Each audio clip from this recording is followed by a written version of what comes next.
আসসালামু আলাইকুম বিসমিল্লাহির স্যার। রহমানির রহিম। আজকে হচ্ছে 8 নভেম্বর 2025। আমাদের বার কাউন্সিল প্রিলিমিনারি ব্যাচের দেওয়ানি কার্যবিধির আজকে প্রথম ক্লাস। এবং দেওয়ানি কার্যবিধি থেকে প্রিলিমিনারি পরীক্ষায় 20টা প্রশ্ন থেকে থাকে। এবং লিখিত পরীক্ষায় দেওয়ানি কার্যবিধি থেকে আপনি ইচ্ছা করলে 30 মার্কও লিখতে পারেন, 15 মার্কও লিখতে পারেন। তার মানে দেওয়ানি কার্যবিধি খুবই গুরুত্বপূর্ণ একটা সাবজেক্ট। আপনাদের অনেকের কাছে জটিল মনে হয়, বাট যদি একটু কষ্ট করেন তাহলে দেওয়ানি কার্যবিধির ভিতরে কিন্তু প্রকৃতপক্ষে মজা আছে। মজাটুকু ধরতে হবে আর কি। তো যাই হোক, আমরা শুরু করি। দেখেন, প্রথমেই যে আলোচনা আসি সেটা হলো দেওয়ানি কার্যবিধি একটি পদ্ধতিগত আইন। এই আলোচনা আমরা প্রতিটা আইনের শুরুতেই আলোচনা করি যে সমগ্র যে আইন আছে বাংলাদেশ বার কাউন্সিলের 7টা সাবজেক্ট, এই 7টা সাবজেক্টকে 2টা ভাগে ভাগ করা যায়। একটা হলো পদ্ধতিগত আইন আর একটা হলো তত্ত্বগত আইন। পদ্ধতিগত আইন কোনটা? যে আইনে মামলা দায়েরের বিভিন্ন পদ্ধতি আলোচনা করেছে। আর তত্ত্বগত আইন হলো যে আইনে দণ্ড, শাস্তি বা প্রতিকার নিয়ে আলোচনা করেছে। তো সেই হিসেবে গতকাল পর্যন্ত দণ্ডবিধি ছিল তত্ত্বগত আইন, কারণ দণ্ডবিধিতে শাস্তি নিয়ে আলোচনা করেছে, কিন্তু ওই শাস্তি কার্যকর করার জন্য কিভাবে মামলা করতে হবে সেই পদ্ধতি কিন্তু বলা হয়েছে কোথায়? ফৌজদারি কার্যবিধিতে। এই কারণে ফৌজদারি কার্যবিধি একটা আহ পদ্ধতিগত আইন। ঠিক একইভাবে দেওয়ানি মামলা কিভাবে দায়ের করবে, কিভাবে সমন দিবে, কিভাবে বিচার হবে, কিভাবে রায় দিবে, কিভাবে ডিগ্রি দিবে, এই সকল পদ্ধতিগত ব্যাপার স্যাপার আলোচনা করছে দেওয়ানি কার্যবিধিতে। এই জন্য দেওয়ানি কার্যবিধি একটা পদ্ধতিগত আইন। আর দেওয়ানি মামলার ক্ষেত্রে যেটা সাবস্টেন্টিভ ল, সেটা হলো সুনির্দিষ্ট প্রতিকার আইন 1877, যেটা আমরা এই দেওয়ানি কার্যবিধি পড়ার শেষে আলোচনা করব। তো এটা আর পড়লাম না, আমরা দেওয়ানি কার্যবিধি প্রণয়নের ইতিহাস পড়ি। দেখেন, সর্বপ্রথম গোল দিবেন 1859 সালে সিভিল কোড সংক্রান্ত পদ্ধতিগত আইন বিধিবদ্ধ করা হয়। এই জিনিসটা গুরুত্বপূর্ণ, পরীক্ষায় প্রশ্ন আসতে পারে যে সর্বপ্রথম দেওয়ানি সংক্রান্ত আইন পাশ হয় কত সালে? 1859 সালে। বর্তমানে দেওয়ানি কার্যবিধি 1908 সালে প্রণয়ন করা হয়, আর এটা কার্যকর হয় 1909 সালের 1 জানুয়ারি। বর্তমানে যে দেওয়ানি কার্যবিধি আছে এটা পাশ করা হয় কবে? 1908। আর এটা কার্যকর হয় 1909 সালের 1 জানুয়ারি। আমরা যদি চলে আসি সর্বশেষ সংশোধনে, সর্বশেষ সংশোধন এখানে লেখেন 2025।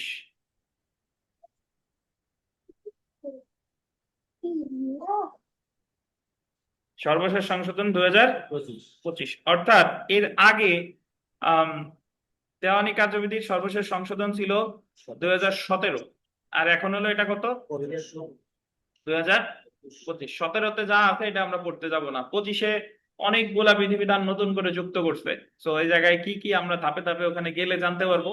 বিশেষ করে আমি যদি দুই একটা কথা বলি, যে এখন আপনার আর্জির সাথে হলফনামার মাধ্যমে সাক্ষ্য দিতে হবে। অর্থাৎ যে সাক্ষীরা আগে আদালতে উপস্থিত হয়ে জবানবন্দি দিত, তারা এখন আদালতে উপস্থিত হয়ে জবানবন্দি দেওয়া লাগবে না। যখন আর্জি দাখিল করবে, ধরেন একটা মামলায় 10 জন সাক্ষী, 10 জন সাক্ষীর কি বলার আছে সেই জবানবন্দি এফিডেভিট আকারে জমা দিবে। এটা একটা সংশোধন এনেছে। তবে তাদেরকে জেরা করা যাবে এবার আদালতে উপস্থিত করে। তো এরকম অনেক বিধিবিধান আছে, সামনে আমরা পড়বো। বিশেষ করে যে আরজিতে এখন বাদী বা বিবাদীর আপনার মোবাইল নাম্বার বা টেলিফোন নাম্বার যদি থাকে বা ইমেইল নাম্বার যদি থাকে, সেটা উল্লেখ করতে হবে। তো যদি বলে দেওয়ানি কার্যবিধি সর্বশেষ সংশোধিত হয়েছে কত সালে? 2025 সালে। এখন আমরা এখানে একটু তথ্য চিত্রতে চলে আসি ডান সাইডে, যে দেওয়ানি কার্যবিধির মোট ধারা আছে 158টা। কয়টা? 158টা। মোট অর্ডার বা আদেশ আছে 51টা। আর এটা 1859 সালে পাস হয়। 1908 সালে কয় নাম্বার আইন? 5 নম্বর আইন। আর সর্বশেষ সংশোধনে এখানে লেখা আছে, যারা একটু পুরাতন বই, 2017, এটা হবে কত? 2025। বর্তমানে 3টি তফসিল বলবৎ আছে। অ্যাকচুয়ালি মোট তফসিল হলো 5টা, বর্তমানে বলবৎ আছে কয়টা? 3টা। So, যদি আপনাকে জিজ্ঞাসা করে মোট তফসিল কয়টা, আমাকে কিন্তু বলতে হবে 5টা। যদি আছে বলবৎ কয়টা, তাইলে হবে 3টা। তো বিগত বছরের প্রশ্ন একবার এসেছিল, দেখেন, যে সর্বপ্রথম কখন সিভিল কোড সংক্রান্ত পদ্ধতিগত আইন কোডিফাইড হয়? খুব সহজ প্রশ্ন। সর্বপ্রথম সিভিল কোড সংক্রান্ত পদ্ধতিগত আইন কোডিফাইড হয় কত সালে? 1859 সালে। চলে আসি আমরা ধারা, তফসিল, আদেশ এবং বিধি। ধারা, তফসিল, আদেশ এবং বিধি। দেওয়ানি কার্যবিধির গোল দিবেন 2টি অংশ। কয়টা অংশ? দুইটা অংশ। প্রথম অংশে আছে ধারা, আর দ্বিতীয় অংশে আছে কি? তফসিল। তো আপনি যদি বলেন স্যার যে ধারা থাকতে আবার তফসিলের দরকার কি, ওই যে আমি বলি যে ধারায় অনেক কথা আছে, যে এই কথাগুলো ধারায় বিস্তারিত ভাবে বলা যায় না, সেই কথাগুলো বিস্তারিত ভাবে বলা আছে কোথায়? তফসিলে। ধরেন আপনি কোথাও আহ একদিনের সফরে গেছেন। এখন একদিনের সফরে গেলে আপনার আলাদা একটা অতিরিক্ত ব্যাগ সাথে ক্যারি করা লাগে না? লাগে? লাগে না। এই কারণে দেখবেন যে ছোট আইনে কোনো তফসিল নাই, কিন্তু যে জায়গায় আপনি 10 দিন আপনার থাকতে হবে, ওই জায়গায় আপনি যে জামা কাপড় পরে গেছেন ওটা তো থাকবেই, সাথে অন্য ব্যাগ ট্যাগও থাকবে। কেন থাকবে? কারণ ওই কয়দিনই তো আপনার এগুলা পরার তো দরকার আছে। তাই এই কারণে এই ব্যাগ গুলা হলো বড় আইনের তফসিলের মতো, মানে যেগুলা মূল আইনে ধারায় আছে, কিন্তু ধারারে ব্যাখ্যা করতে হলে আরো যে কথাগুলো আছে এগুলো ধারা অ্যাকচুয়ালি বলা হয় নাই, এই কথাগুলো বলা হয়েছে কোথায়? তফসিলে। তো এখানে যদি আমরা দেখি যে দেওয়ানি কার্যবিধির মোট ধারা আছে 158টা, আর তফসিল আছে কয়টা? একটু 5টা লিখবেন। 5টার ভিতরে বলবৎ আছে কয়টা? বলবৎ আছে 3টা। আমরা চলে আসি কোন তফসিলে কি আছে এটা একটু জানতে হবে। প্রথম তফসিলে আছে আদেশ এবং বিধিসমূহ। যদি পরীক্ষায় প্রশ্ন আসে যে দেওয়ানি কার্যবিধির আদেশ এবং বিধিসমূহ কোন তফসিলে আছে, প্রথম তফসিলে আছে। মোট 51টা আদেশ আছে। দেখেন প্রথম তফসিলে মোট আদেশ আছে কয়টা? 51টা। আর প্রত্যেক আদেশের অধীন বিধি থাকে। এটা বিধি কাকে বলে? দেখেন একটা ধারায়, ধারা ধরেন 2 এর উপধারা 1, 2 এর উপধারা 2, 2 এর উপধারা 3, এগুলার উপধারা বলতেছি না? তো আদেশগুলো, আদেশ এক আদেশের 1, এক আদেশের 2, এক আদেশের 3, এগুলা যে এক আদেশের 1, 2, 3 এগুলো হলো বিধি। তো আদেশগুলো গঠিত হয় কিসের সমন্বয়ে? বিধির সমন্বয়ে। তো এখানে একটা কথা লিখে রাখেন, 51 নম্বর আদেশটি 1949 সালে বাতিল করা হয়। 51 নং আদেশটি 1949 সালে বাতিল করা হয়।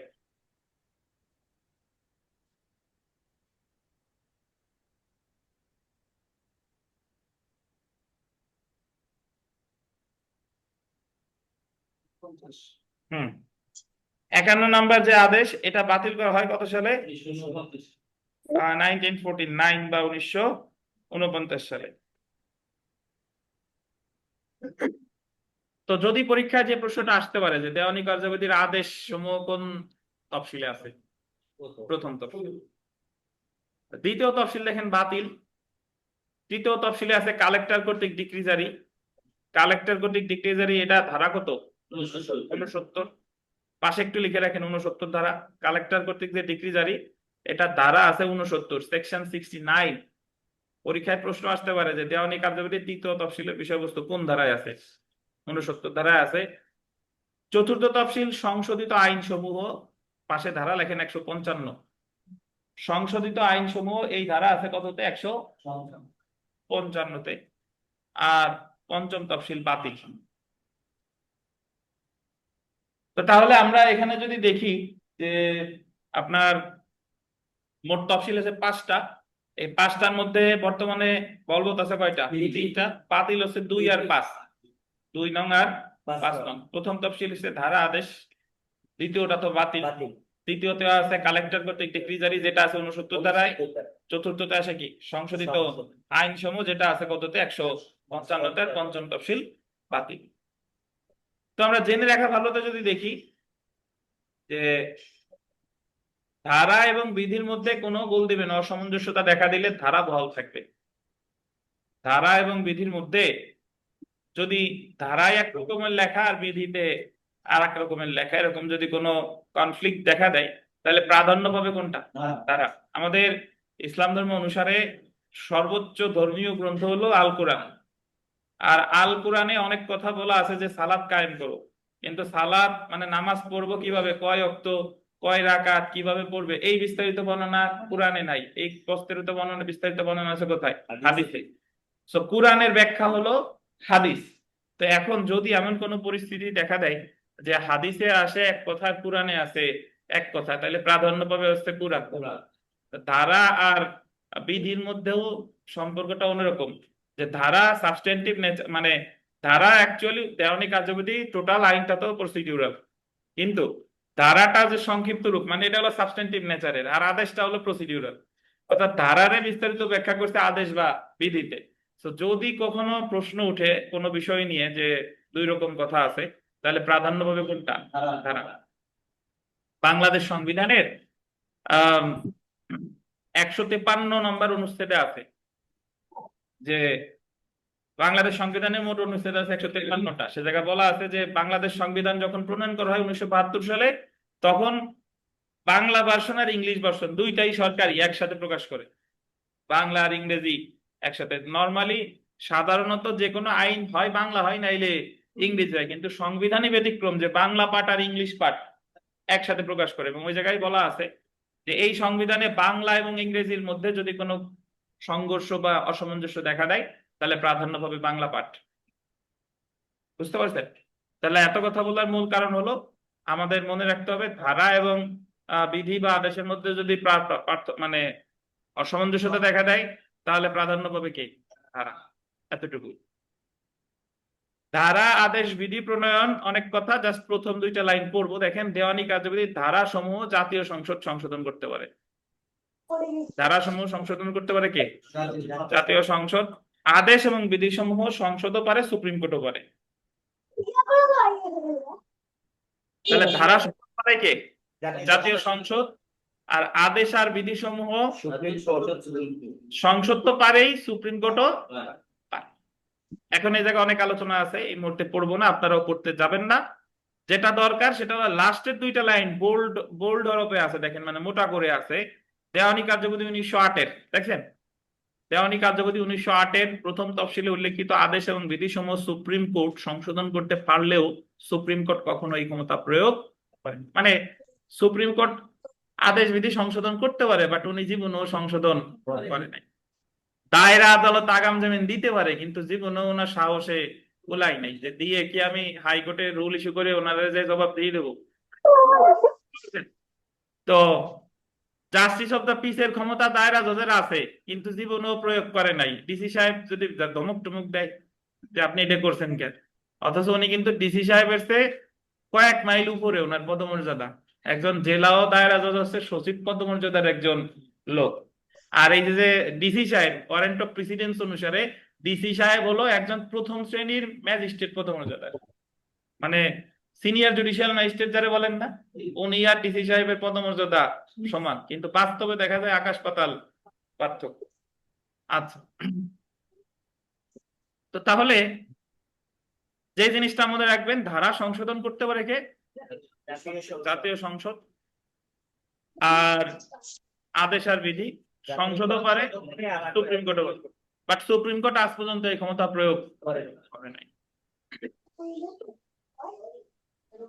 তো সেলফ প্র্যাকটিসের 5 নম্বর প্রশ্ন যদি দেখেন যে দেওয়ানি কার্যবিধিতে মোট তফসিল আছে কয়টা, এ জায়গায় উত্তর হবে 5টা, উত্তর দিতে 3টা। যদি বলে বলবতের কথা তাহলে হবে 3টা, আর মোটের কথা বললে হবে কয়টা? 5টা। তো ঠিক করে নিয়েন। 6 নম্বর প্রশ্নটা বেশ গুরুত্বপূর্ণ, যে দেওয়ানি কার্যবিধির কত নম্বর তফসিলে আদেশ এবং বিধি সমালোচনা করছে? কত? প্রথম তফসিলে। এটা গুরুত্বপূর্ণ। 7, 8 এগুলো গুরুত্বপূর্ণ। চলে আসেন আমরা সুপ্রিম কোর্টের বিধি প্রণয়ন ক্ষমতা, rule making power of supreme court. এখন যদি আপনাকে বলে যে সুপ্রিম কোর্ট আসলে কি, সুপ্রিম কোর্ট অনেকে জানেন বা অনেকে জানেন না। বাংলাদেশের সর্বোচ্চ আদালত সুপ্রিম কোর্ট। সুপ্রিম কোর্টের দুইটা বিভাগ, একটা হলো হাইকোর্ট ডিভিশন নিচে, আর উপরে হচ্ছে কি অ্যাপিলেট ডিভিশন বা আপিল বিভাগ। তাহলে সুপ্রিম কোর্ট বলতে আলাদা কোনো জিনিস আপনি দেখবেন না, দুইটা আদালত নিয়ে সুপ্রিম কোর্ট গঠিত, একটা হলো হাইকোর্ট বিভাগ আর আপিল বিভাগ। এখন সুপ্রিম কোর্ট তো বিধি প্রণয়ন করতে পারে, ওই যে একটু আগে জানলাম যে আদেশ বা বিধি তারা পরিবর্তন করতে পারে। এটা কিভাবে পারে সেটার বিস্তারিত বর্ণনা দিচ্ছে 122 আর 123। তো তার আগে আমার জানা দরকার যে বিধি বা রুল কি। প্রতিটা আইনের একটা ধারার সংজ্ঞা থাকে, মানে ধারা বা সংজ্ঞা দিয়েছে একটা নির্দিষ্ট ধারা থাকে, মানে সংজ্ঞা বা শব্দগুলোর ব্যাখ্যা দিয়েছে একটা নির্দিষ্ট ধারা থাকে, সরি, অর্থাৎ ডেফিনেশন ক্লজ থাকে বা ইন্টারপ্রিটেশন ক্লজ বলে, যে ওই আইনে ব্যবহৃত সকল শব্দাবলীর ব্যাখ্যা ওই নির্দিষ্ট ধারায় দেওয়া হয়েছে। দেওয়ানি কার্যবিধিতে সেই ধারাটা হলো 2 ধারা। কত ধারা? 2 ধারা। দেওয়ানি কার্যবিধিতে 2 ধারায় সকল সংজ্ঞা দেওয়া হয়েছে। তো 2 ধারায় কি আছে আর যদি আমরা একটু দেখি, দেখেন। যা তো 2 ধারায় প্রথমে বলছে 2-18 বলছে বিধি বা রুল। বিধি বলতে প্রথম শিডিউলের বর্ণিত নিয়ম, ফরম বা দেওয়ানি কার্যবিধির 122 ধারার অধীন প্রণীত নিয়ম বা রুলস। বিধি আসলে কাকে বলে? বিধি হলো আদেশ সমূহ গঠিত হয় কিসের সমন্বয়ে?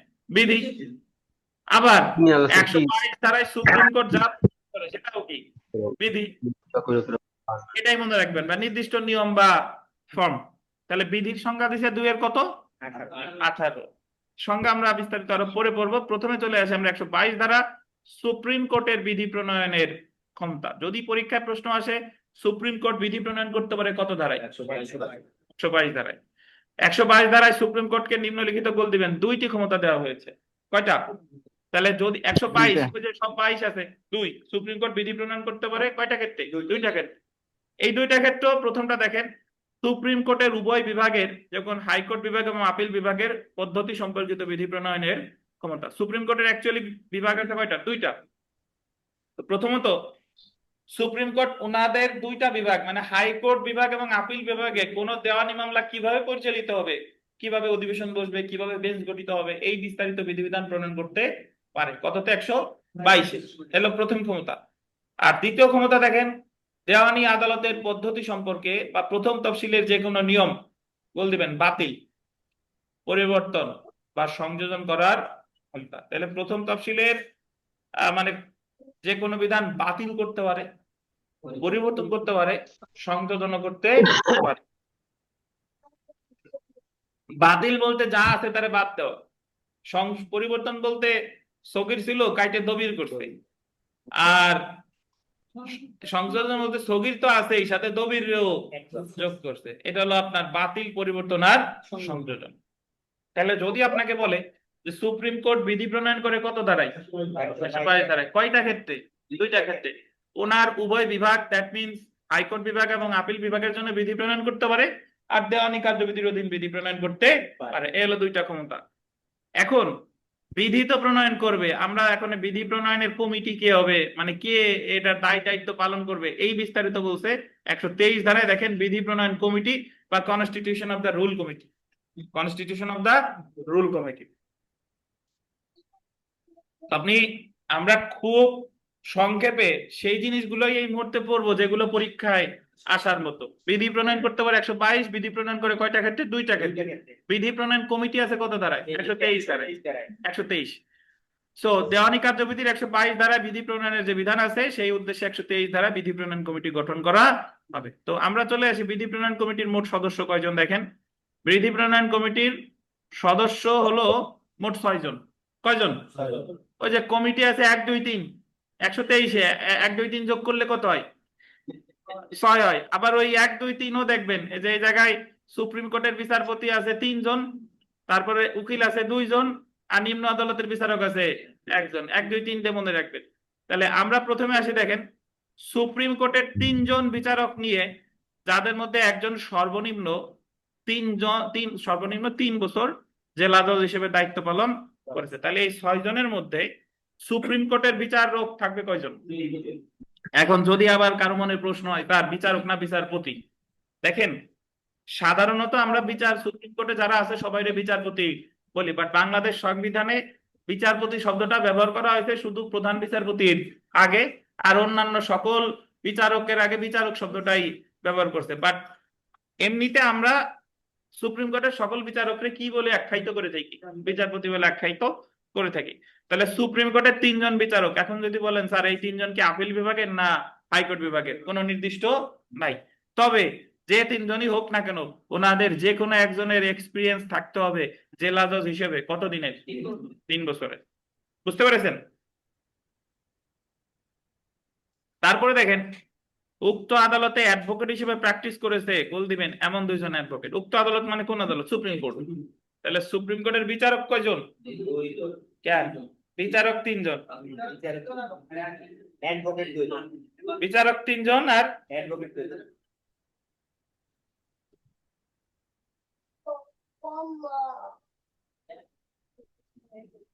3 আর 2 5। হাইকোর্ট বিভাগের অধীনস্থ দেওয়ানি আদালতের একজন বিচারক। হাইকোর্ট বিভাগের অধীনস্থ মানে হলো জেলা জজ কোর্টের যারা আছে এই দেওয়ানি আদালতের বিচারক। একজন। তাহলে এই হলো মোট 3 আর 2 5 আর 1 6। বুঝছেন?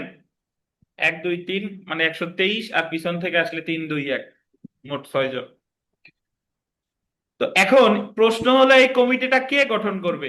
আমি এক কথায় বললে এই কমিটি গঠন, পারিশ্রমিক, কতদিন দায়িত্ব পালন করবে, সব কিছু নির্ধারণ করবে চিফ জাস্টিস বা প্রধান বিচারপতি। এই যে দেখেন সদস্যদের নিয়োগ, এই কমিটির সদস্যরা প্রধান বিচারপতি কর্তৃক নিয়োগপ্রাপ্ত হবে, তিনি উক্ত কমিটির সভাপতি মনোনীত করবে এবং সাধারণ সম্পাদক নিয়োগ দেবে। তাহলে এই কমিটির সভাপতি কে হবে, সাধারণ সম্পাদক কে হবে, সব কিছু সিদ্ধান্ত নেবে কে? প্রধান বিচারপতি। এবং মেয়াদ দেখেন, এই কমিটির প্রত্যেক সদস্য প্রধান বিচারপতি কর্তৃক উল্লিখিত মেয়াদ পর্যন্ত পদে বহাল থাকবে। এই জায়গা বিধি আছে 4, এই জায়গায় লেখেন উপধারা 4, উপধারা। বিধি তো আমরা এই জায়গা তো আদেশ এখনো শুরু করি নাই।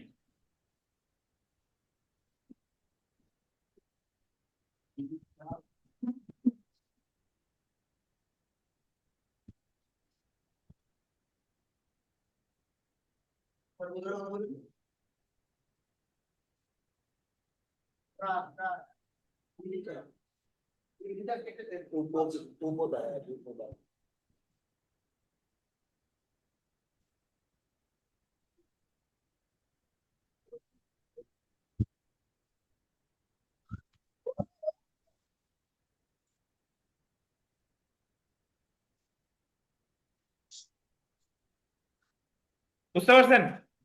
তাহলে আমরা, মাহবুব সাহেব 1 নাম্বার প্রশ্নটা পড়েন জোরে।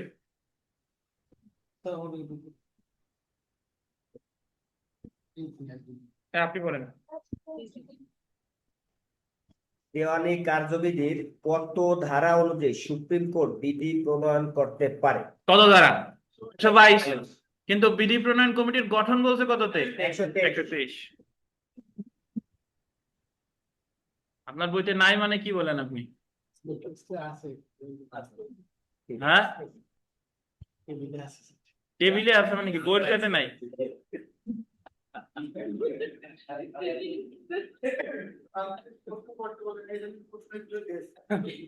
4 নাম্বার প্রশ্ন দেখেন, দেওয়ানি কার্যবিধির বিধি প্রণয়ন কমিটির সদস্য নিয়োগ দেন কে? প্রধান বিচারপতি। 6 নাম্বার দেখেন, দেওয়ানি কার্যবিধির অধীন বিধি প্রণয়ন কমিটির প্রত্যেক সদস্যের পদের মেয়াদ কত? প্রধান বিচারপতি কর্তৃক উল্লেখিত মেয়াদ পর্যন্ত। বুঝছেন? এখন আমরা চলে আসি অন্যান্য সংজ্ঞায়। অন্যান্য সংজ্ঞা হচ্ছে ডিক্রি এবং আদেশ, অর্ডার অ্যান্ড ডিক্রি। ধারা 2 এর 2 আর 2 এর 14। দেখেন 2 এর 2 তে আলোচনা করছে ডিক্রি, আর 2 এর 14 তে আলোচনা করছে আদেশ। খুব সংক্ষেপে যদি বুঝাই, যে একটা দেওয়ানি মামলা শুরু হয় আরজির মাধ্যমে, আরজির পরে দেওয়ানি মামলায় বিবাদীর দেওয়া হয় সমন, সমনের পরে বিবাদী এসে জমা দেয় লিখিত জবাব, লিখিত জবাবের পরে উভয় পক্ষ হাজির হয়, উভয় পক্ষ হাজির হলে ওই মামলা পাঠানো হয় মধ্যস্থতায়, মধ্যস্থতা যদি ব্যর্থ হয় তাহলে বিচার্য বিষয় গঠন হয়, বিচার্য বিষয় গঠনের 10 দিনের মধ্যে 30 ধারা ডিসকভারি এন্ড ইন্সপেকশন হয়, বিচার্য বিষয় গঠনের 120 দিনের মধ্যে সেটলিং ডেট ফর পারেন্টরি হিয়ারিং মানে চূড়ান্ত শুনানির দিন নির্ধারণ হয়, চূড়ান্ত শুনানির দিন নির্ধারণ হওয়ার পরে 120 কার্যদিবসের মধ্যে চূড়ান্ত শুনানি শেষ হয়, তারপরে চূড়ান্ত শুনানি শেষ হওয়ার পরে যদি আরো শুনানির দরকার হয় অধিকতর চূড়ান্ত শুনানি হয়, এরপরে হয় যুক্তিতর্ক, তারপরে হয় রায়, রায়ের পরে গিয়ে হচ্ছে কি ডিক্রি। তার মানে এই সব আমরা একসাথে পারবো, এখন ভয় পাওয়ার কোনো কারণ নাই। তাহলে আমরা এটা বলতে পারি যে একটা দেওয়ানি মামলা শুরু হয় আরজি দাখিলের মাধ্যমে আর শেষ হয় ডিক্রির মাধ্যমে। অর্থাৎ আপনি আরজিতে যা চাচ্ছেন এটার নিষ্পত্তি হচ্ছে কিসের মাধ্যমে? ডিক্রির মাধ্যমে। অর্থাৎ ডিক্রির মাধ্যমে কোনো মামলায় এক পক্ষ জয়লাভ করে আর এক পক্ষ পরাজিত হয় নাকি? এবং ডিক্রির মাধ্যমে পক্ষগণের অধিকার চিরস্থায়ীভাবে নির্ধারিত হয়, এটা হলো ডিক্রি। আর আদেশ কাকে বলে? এই যে যে আমরা আরজি দাখিলের পরে একটা মামলা শুরু হলো, শুরু হওয়ার পরে বাদী পক্ষ এসে সময়ের আবেদন করতে, বিবাদী পক্ষ লিখিত জবাব নির্দিষ্ট সময়ের মধ্যে দাখিল করতে পারে নাই, কেউ আরজি সংশোধনের আবেদন করছে, কেউ অস্থায়ী নিষেধাজ্ঞার আবেদন করছে। এই যে যে একটা মামলা চলাকালীন সময় যে বিভিন্ন সিদ্ধান্তগুলো দেওয়া হয় এই সিদ্ধান্তগুলো হলো আদেশ। অর্থাৎ আদেশগুলো হচ্ছে সাময়িক প্রকৃতির, এগুলো চিরস্থায়ী প্রকৃতির না। কিন্তু ডিক্রি একবারই দেয়, আদেশ একটা মামলায় অসংখ্য আদেশ দিতে পারে। বুঝছেন? তাহলে মামলা চলাকালীন সময় দেওয়া হয় আদেশ, আর মামলা চূড়ান্ত নিষ্পত্তি হয় কিসের মাধ্যমে?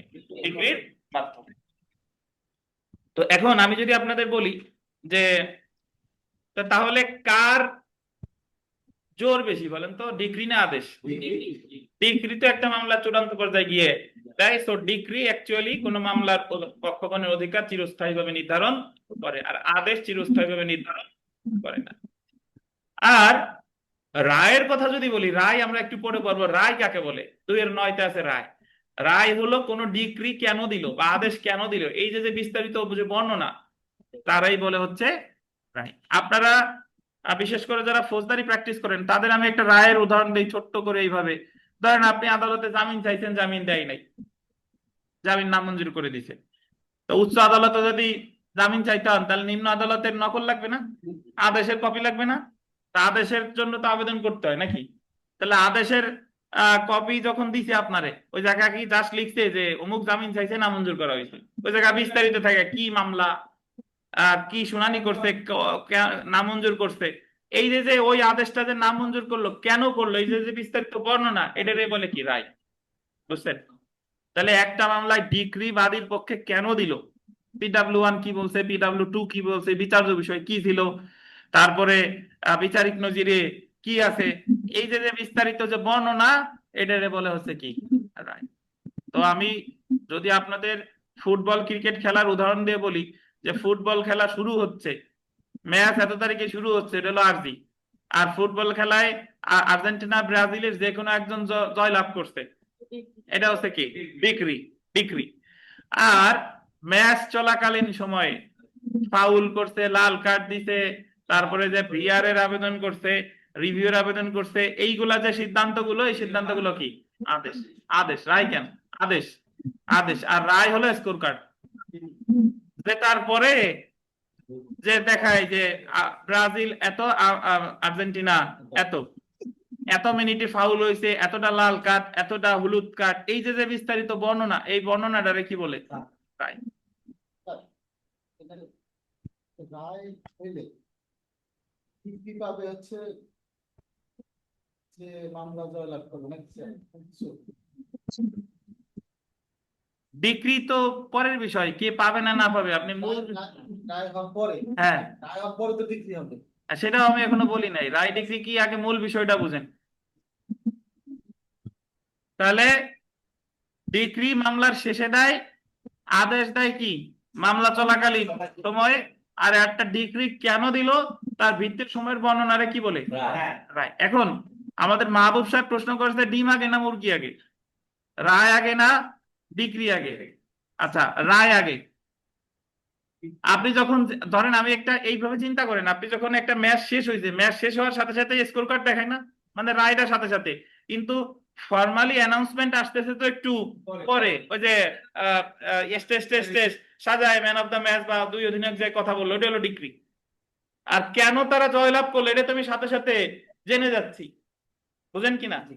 ধরেন আমাদের জাতীয় ইলেকশন বা স্থানীয় যে ইউনিয়ন পরিষদ বলেন, এই সকল ইলেকশনে এক কেন্দ্রের রেজাল্ট আমরা কিন্তু সাথে সাথে জানি যে বেসরকারি ভাবে অমুক পাইছে, এটা হলো রায়। আর অফিসিয়াল অ্যানাউন্সমেন্ট আসতে কি লাগে? আর একটা সময় লাগে, ওইটা হচ্ছে কি? ডিগ্রি। বিষয়টা এইভাবে চিন্তা করেন, তাহলে আগে হচ্ছে রায়, আর রায়ের 7 দিনের মধ্যে হলো কি? ডিগ্রি। এখন মাহবুব সাহেব জিজ্ঞেস করছে যে রায় দিলে কি বাদী ডিগ্রি পাবে কিনা। রায় তো রায়, সবসময় কি ডিগ্রি বাদীর পক্ষে হয়? না, ডিগ্রি তো বিবাদীর পক্ষেও হতে পারে। তো কার পক্ষে হবে, এটা দেখা যাবে যে ডিগ্রির নেচার দেখে, রায়ের নেচার দেখে, যে কি ওই রায় কি বলছে। তো যাই হোক, আমরা 2-এর 2-তে আসি। দেখেন ডিক্রি এর সংজ্ঞাটা যদি একটু পড়ি, যে ডিক্রি হলো আদালতের আনুষ্ঠানিক সিদ্ধান্ত, যেটা গোল দিবেন চূড়ান্ত ভাবে মকদ্দমার বিতর্কিত সমগ্র বা যে কোনো বিষয় সম্পর্কে পক্ষসমূহের অধিকার নির্ধারণ করে। কি সম্পর্কে বলেন?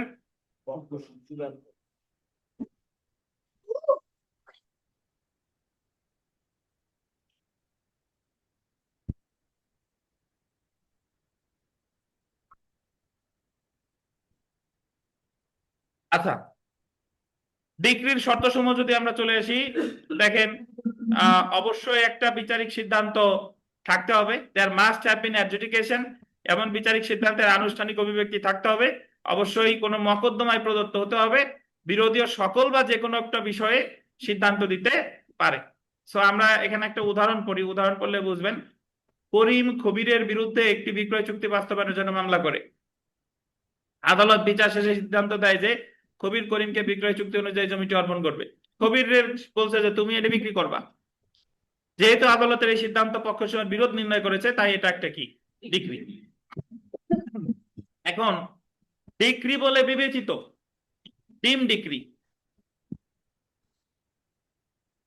কি বলেন? ডিক্রি বলে বিবেচিত। ডিক্রি বলে বিবেচিত এই কথার অর্থ হলো কিছু কিছু সিদ্ধান্ত আছে যে সিদ্ধান্তগুলোতে ডিক্রির সকল বৈশিষ্ট্য নাই, কিন্তু তারপরেও এগুলারে ডিক্রি হিসেবে স্বীকৃতি দেওয়া হয়েছে। কিভাবে? আমি তো আপনাদের বর্ণনা দিলাম বিস্তারিত যে আর্জির মাধ্যমে শুরু হয় আর একটা ডিগ্রি পাইতে পাইতে অনেক সময় লেগে যায়, সাক্ষ্য টাক্ষ্য গ্রহণ করে শুনানি টুনানি শেষে সব শেষে নাকি। তবে কিছু কিছু সিদ্ধান্ত আছে যেগুলো এই বৈশিষ্ট্যগুলো পালন করে নাই।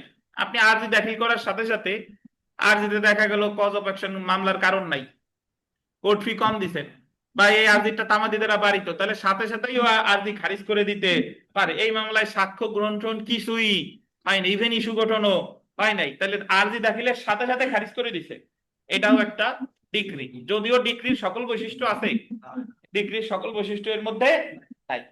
তো এই কারণে সকল বৈশিষ্ট্য না থাকলেও এর স্বীকৃতি দিছে কি হিসেবে? ডিক্রি হিসেবে স্বীকৃতি দিয়েছে। এই কারণে বলতেছে এটা ডিক্রি, ডিম ডিক্রি। কি বলেন? ডিম ডিক্রি। এই ডিম মানে খাবার ডিম না, এই জায়গায় ডিম শব্দের অর্থ হলো বিবেচিত ডিম।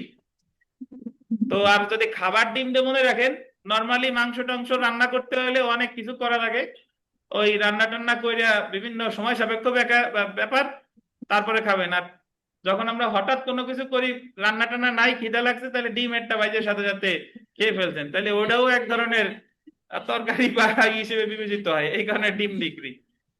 আচ্ছা, তো এখন আমরা যদি দেখি যে আদালতের যে সকল সিদ্ধান্ত 2-2 ধারা শর্ত পূরণ করে না সেগুলো ডিক্রি বলে গণ্য হবে না, কিন্তু দেওয়ানি কার্যবিধির অধীন কিছু নির্দিষ্ট আদেশ বা সিদ্ধান্ত 2-2 ধারা শর্ত পূরণ না করলেও সেগুলো ডিক্রি বলে বিবেচিত হবে, তা ডিম ডিক্রি নামে পরিচিত। দুইটা সিদ্ধান্ত অ্যাকচুয়ালি 2-2 ধারায় বলছে, একটা হলো আর্জি প্রত্যাখ্যান, আন্ডারলাইন করেন আর্জি প্রত্যাখ্যান, এবং 144 ধারায় বর্ণিত কোনো প্রশ্ন নির্ধারণও ইহার অন্তর্ভুক্ত হবে। It shall be deemed to include the rejection of plaint, বল দেবেন, rejection of plaint and the determination of question within section 144। তাহলে ডিম ডিক্রি কয়টা? দুইটা, একটা হলো রিজেকশন অফ প্লেইন্ট আর একটা হলো দেওয়ানি কার্যবিধির 144 ধারা। তো এখানে যদি আমরা দেখি, দেখেন আর্জি প্রত্যাখ্যান এবং প্রত্যার্পণ বিষয়ে আদালতের কোন সিদ্ধান্ত 2-2 ধারায় শর্ত পূরণ না করলেও সেগুলো ডিক্রি বলে গণ্য হয়, কারণ 2-2 ধারা এগুলোকে ডিক্রি বলে উল্লেখ করা হয়েছে। সুতরাং 2-2 ধারা অনুযায়ী নিম্নলিখিত দুইটি সিদ্ধান্ত ডিক্রি বলে গণ্য হবে। একটা হলো আর্জি প্রত্যাখ্যান, রিজেকশন অফ প্লেইন্ট, পাশে লেখেন আদেশ 7 বিধি 11। কত? রিজেকশন অফ প্লেইন্ট আছে হলো আদেশ 7 বিধি 11। এটা আমরা সামনে বিস্তারিত করবো, দেখেন লেখে না আদেশ 7 বিধি 11।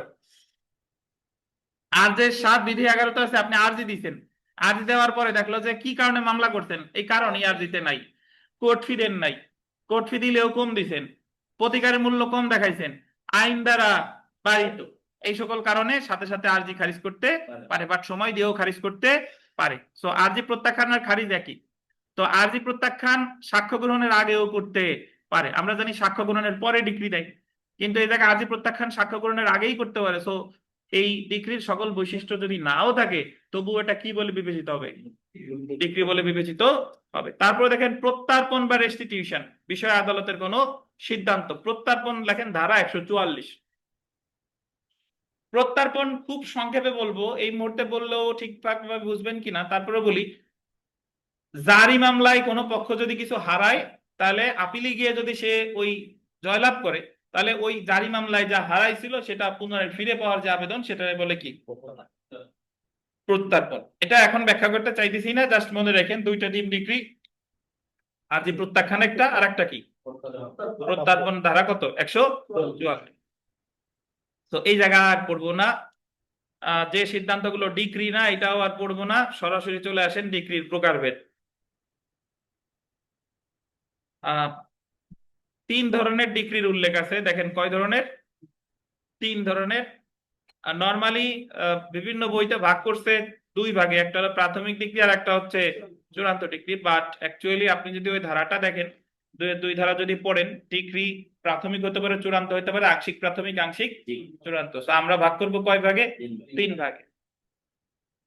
তো কিছু কিছু মামলায় প্রাথমিক ডিগ্রি দেয়, পরে দেয় চূড়ান্ত ডিগ্রি।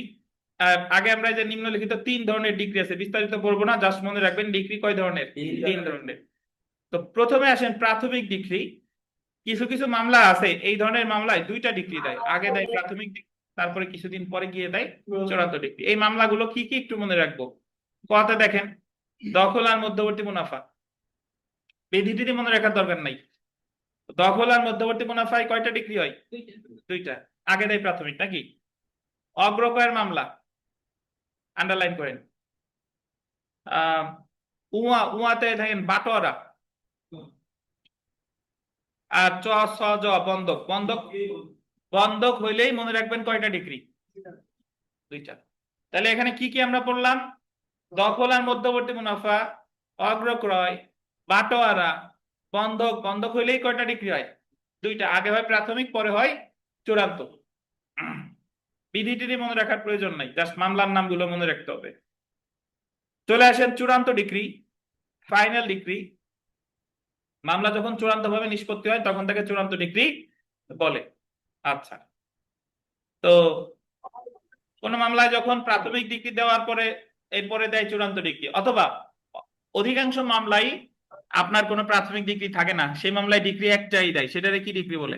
চূড়ান্ত ডিগ্রি বলে। আর কিছু কিছু ডিগ্রি হয় আংশিক প্রাথমিক আর আংশিক চূড়ান্ত। তো আপনি এতটুকুই পড়বো, আর মনে রাখার প্রয়োজন নাই। তাহলে ডিগ্রি কয় প্রকার? 3 প্রকার। প্রাথমিক ডিগ্রি, চূড়ান্ত ডিগ্রি, আংশিক প্রাথমিক আর আংশিক চূড়ান্ত। তো জেনে রাখা ভালোতে আসেন, জেনে রাখা ভালো।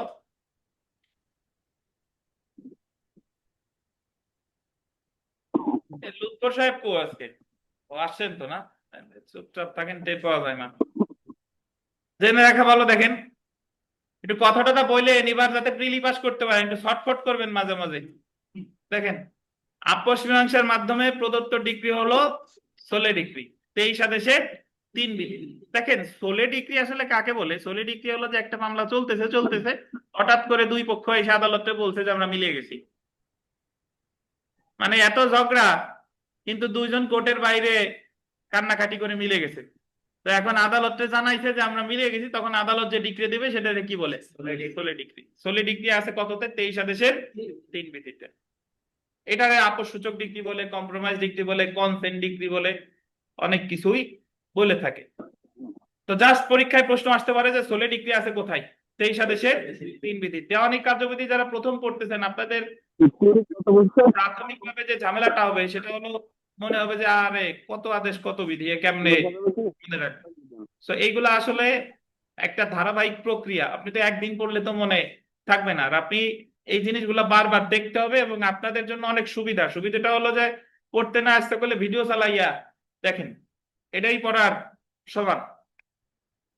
2014-তে দেখেন আদেশ বা ওয়ার্ডের, জি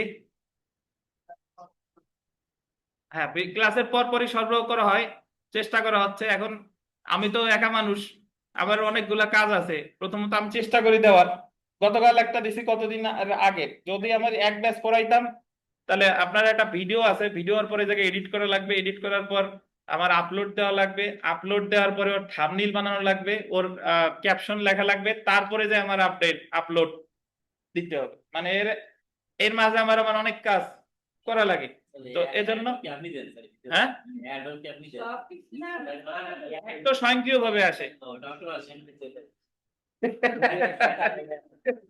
অ্যাড ইউটিউবে স্বয়ংক্রিয় ভাবে আসে, অ্যাড আমি দেই না। বাদ বাকি যা করার আমি করি। তো অনলাইন অফলাইনে যারা আছেন, কোনো কোচিং একজনে চালিত হয় না, কিন্তু আমার এই কোচিং এ যারা পরীক্ষা দেয়, প্রশ্ন টাইপিং থেকে শুরু করে ক্লাস, ভিডিও, মোটামুটি আপলোড, এডিটিং যা যা আছে সবকিছু আল্লাহর রহমতে আমি একাই করি, এর মাঝে আর কোনো ব্যক্তি নাই। এই কারণে মাঝে মাঝে একটু দেরি হয়, চেষ্টা করবো দ্রুত দেওয়ার। দেখেন আদেশ অর্থ হলো দেওয়ানি আদালতের এমন কোন আনুষ্ঠানিক সিদ্ধান্ত যা ডিক্রি নয়। যেমন দেওয়ানি আদালত কর্তৃক আর্জি ফেরতের আদেশ, রায়ের পূর্বে ক্রোক, রায়ের পূর্বে আটক, এবং এগুলো হলো কি আদেশ। সো আদেশ হলো দুই প্রকার। দেখেন আমরা একটু আগে পড়ছিলাম ডিক্রি কয় প্রকার? তিন প্রকার, প্রাথমিক, চূড়ান্ত, আংশিক প্রাথমিক, আংশিক চূড়ান্ত। এখন দেখেন আদেশ, আদেশ হলো দুই প্রকার, একটা হলো আপিলযোগ্য আদেশ আর একটা হলো আপিল অযোগ্য আদেশ।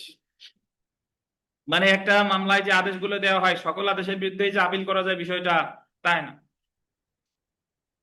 2-14 ধারায় আদেশের সংজ্ঞায় সাধারণভাবে ডিক্রির সকল বৈশিষ্ট্য থাকে, কিন্তু যেহেতু এটা একটা মকদ্দমা হতে উৎপত্তি না হয়ে কার্যধারা থেকে উৎপত্তি হয় সেহেতু এটাকে ডিক্রি বলা যায় না। এটা দারুণ একটা ব্যাখ্যা হলো যে আপনি আরজি দেওয়ার প্রেক্ষিতে দেয় ডিক্রি, আর দরখাস্তের প্রেক্ষিতে দেয় কি আদেশ।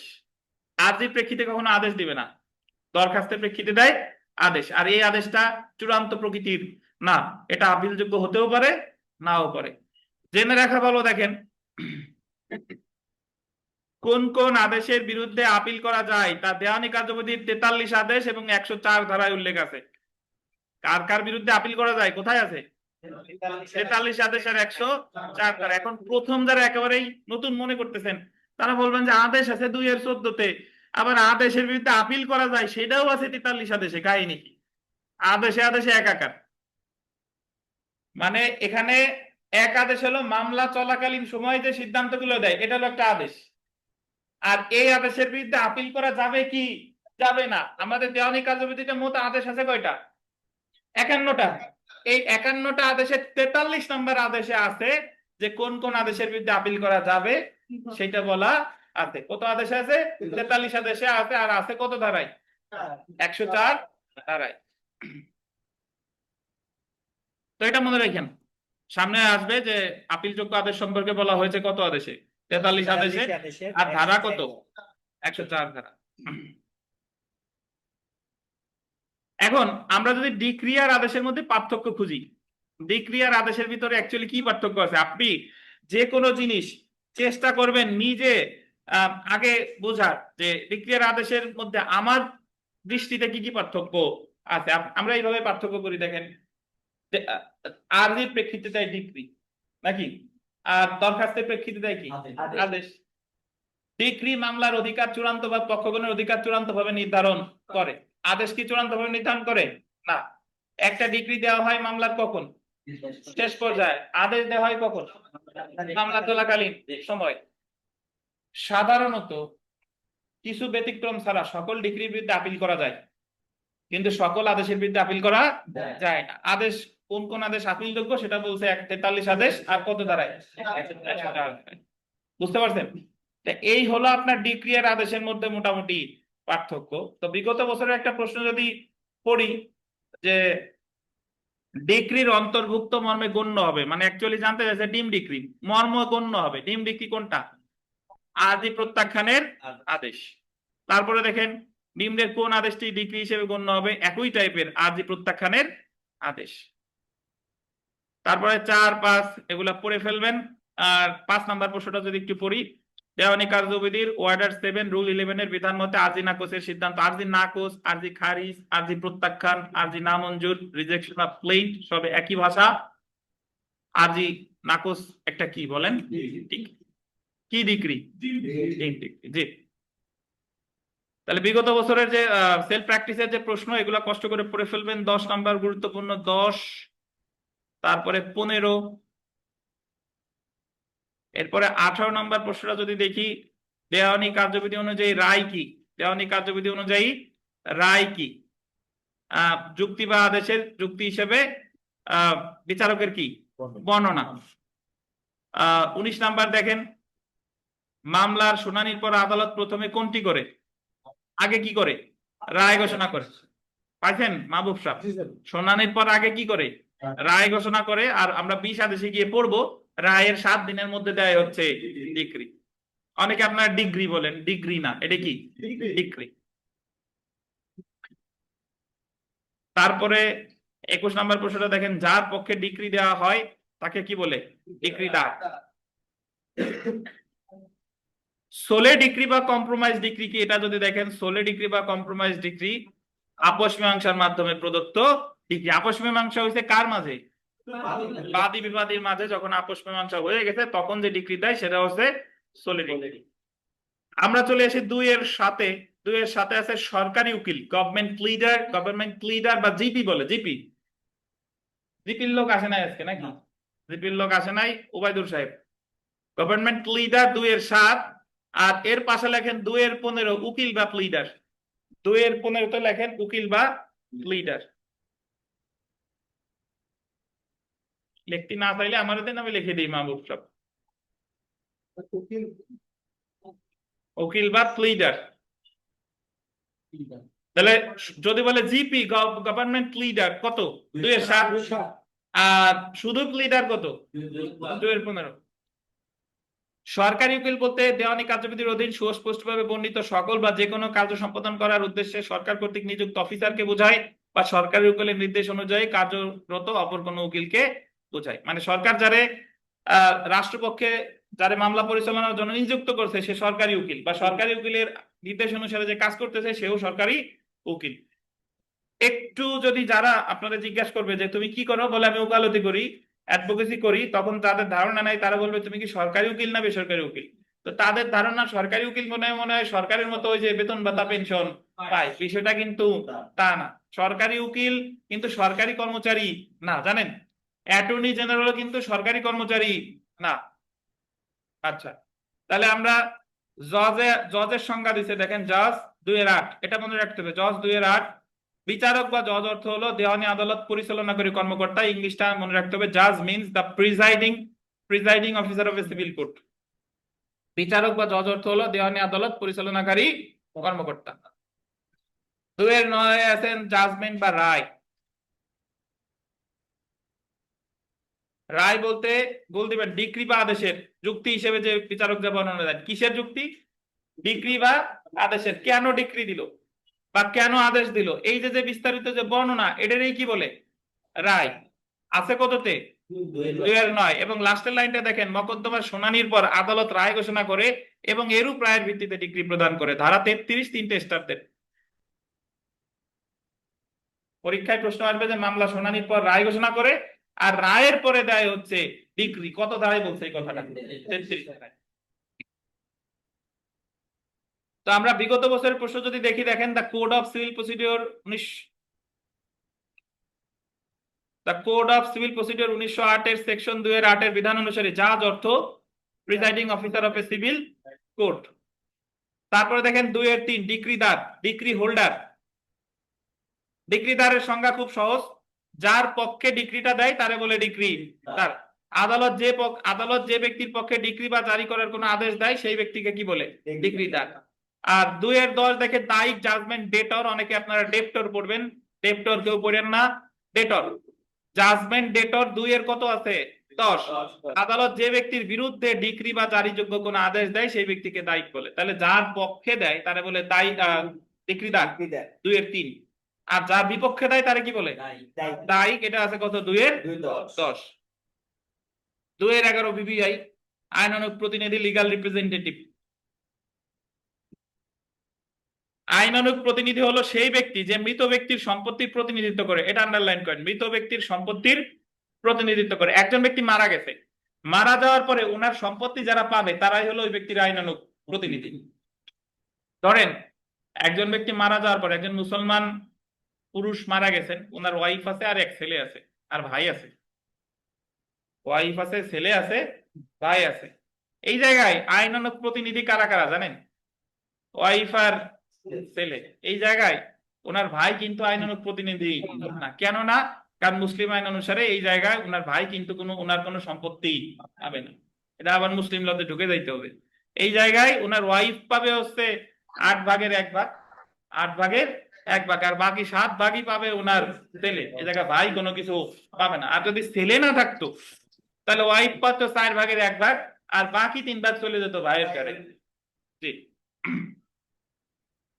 তাহলে যে ব্যক্তি মৃত ব্যক্তির সম্পত্তি পরিচালনা করে এবং যে ব্যক্তি মৃত ব্যক্তির প্রতিনিধি হিসেবে মোকদ্দমা করে বা মৃত ব্যক্তির প্রতিনিধি হিসেবে যার বিরুদ্ধে মামলা করা যায়, যেমন উত্তরাধিকার, উইলের নির্বাহক, মহান্ত সেবায়েত আইনানুগ প্রতিনিধি হিসেবে মোকদ্দমা দায়ের করতে পারে। উত্তরাধিকার তো বুঝাইলাম, উইলের নির্বাহক মানে হলো উইলের দায়িত্ব যারা দিয়ে দেওয়া যায় মানে দিয়ে যায় তারা বলে উইলের নির্বাহক। মহন্ত বা সেবায়েত কাকে বলে? ওই যে হিন্দু সম্পত্তি দাতব্য উদ্দেশ্যে দান করলে ওটা যারা দেখাশোনা করে তারা বলে মহন্ত আর অথবা সেবায়েত। আর মুসলিম আইন অনুসারে ওয়াকফ, ওয়াকফ যে সম্পত্তি দেখাশোনা যে করে তারা বলে কি জানেন? মোতাওয়াল্লি। এরাও আইনানুগ প্রতিনিধি। 2-12 ভিভিআই মধ্যবর্তী মুনাফা, 2-12 মিন প্রফিট। মধ্যবর্তী মুনাফা মানে হলো এই মধ্যবর্তী মুনাফা আপনি শুধু স্থাবর সম্পত্তির ক্ষেত্রেই দাবি করতে পারেন। আপনি একটা স্থাবর সম্পত্তির দখলে আছেন, আপনার এসে বেদখল করছে একজন। বেদখল করার পর আপনার জমিতে ফল গাছ ছিল, সে ফল বিক্রি করছে। আপনার জমিতে বাড়ি ছিল, সে বাড়ি ভাড়া দিছে। আপনার জমিতে পুকুর ছিল, পুকুরের মাছ বিক্রি করছে। তাহলে এই যে সে আপনার জমি থেকে স্বাভাবিক পন্থায় যে লাভটা যে করলো, বেদখল করছে তো এক কথা, আর এই যে ফল বিক্রি করছে, মাছ বিক্রি করছে, ঘর ভাড়া দিছে, এই যে লাভ যে করলো এটাকে বলে মধ্যবর্তী মুনাফা। তো আপনি যখন মামলা করবেন, আপনি মামলা করবেন যে ওনার আমি দখল তো চাই, আর আমার এই যে ফল মাছ এগুলা যে সে বিক্রি করে খাইছে, এই মধ্যবর্তী মুনাফা ওইগুলার টাকা সুদ সহ ওই টাকা আমি চাই, এটাকে বলে মধ্যবর্তী মুনাফা। অর্থাৎ মধ্যবর্তী মুনাফার ক্ষেত্রে বাদীকে দেখাইতে হবে সে দখল হয়েছে কিভাবে? বেআইনি ভাবে।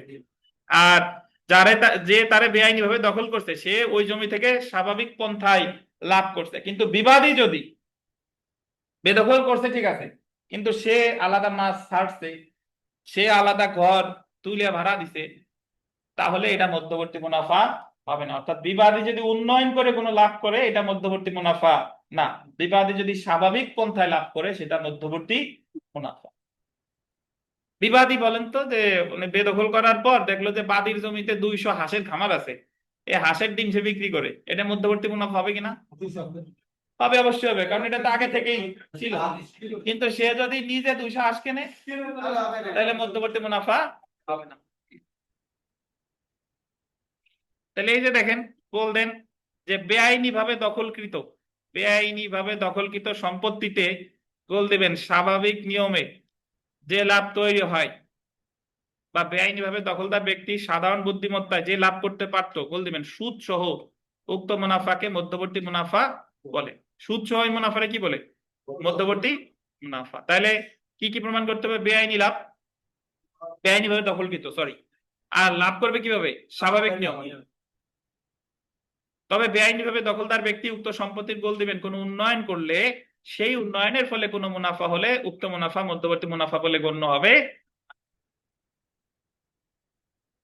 উপাদান দেখেন, মধ্যবর্তী মুনাফার ক্ষেত্রে বাদীকে প্রমাণ করতে হবে যে সে, বাদীকে অবশ্যই দেখাইতে হবে সে সম্পত্তির মালিক। একটু ব্রাকেটে লেখেন স্থাবর।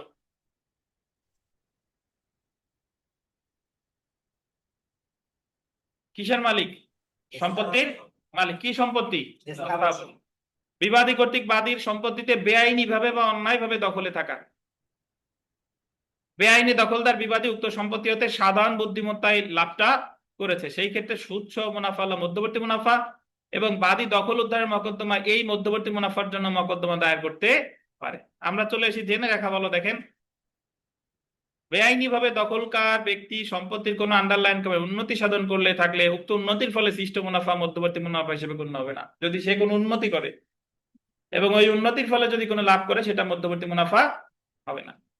আমরা একটা উদাহরণ দেখি। দেখেন, করিম একটি জমিতে 5 বছর ধরে বেআইনি ভাবে দখল আছে। কবির উক্ত জমির মালিক। উক্ত জমিতে কিছু বাঁশঝাড় গড়ে ওঠে। করিম 2 লাখ টাকার বাঁশ বিক্রয় করে।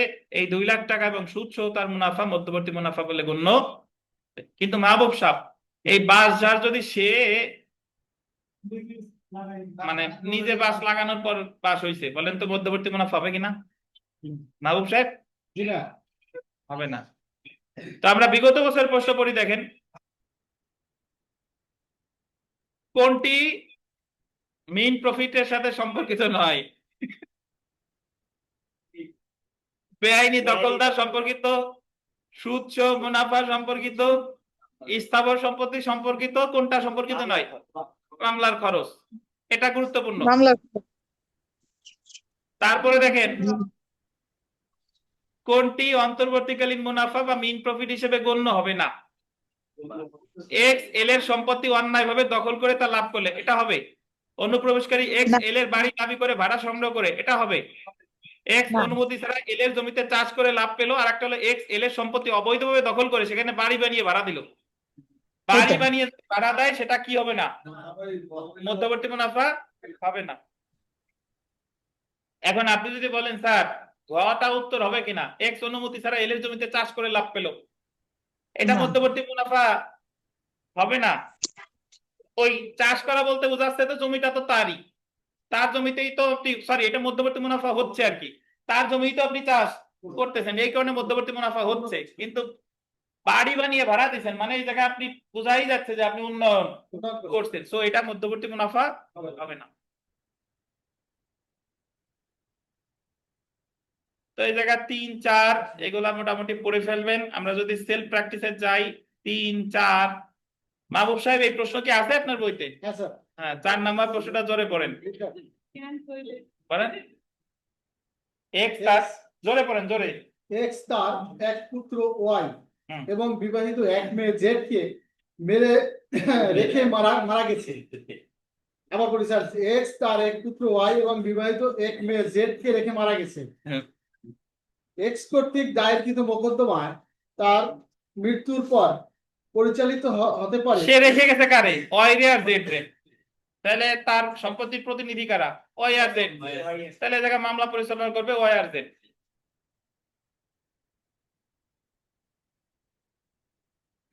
মারা গেছে রে যদি বলেন যে মেরে গেছে বা মেরে ফেলছে, 7, 8 এগুলা গুরুত্বপূর্ণ। আমাদের বিরতি শেষে আমরা দেওয়ানি আদালত সমূহের গঠন নিয়ে শুরু করব। জি স্যার, শুনুন স্যার। জি স্যার শুনতেছি। দেওয়ানি আদালত সমূহ, ফৌজদারি আদালত সমূহের যে গঠন এটা বলেছে ফৌজদারি কার্যবিধির কত ধারায়?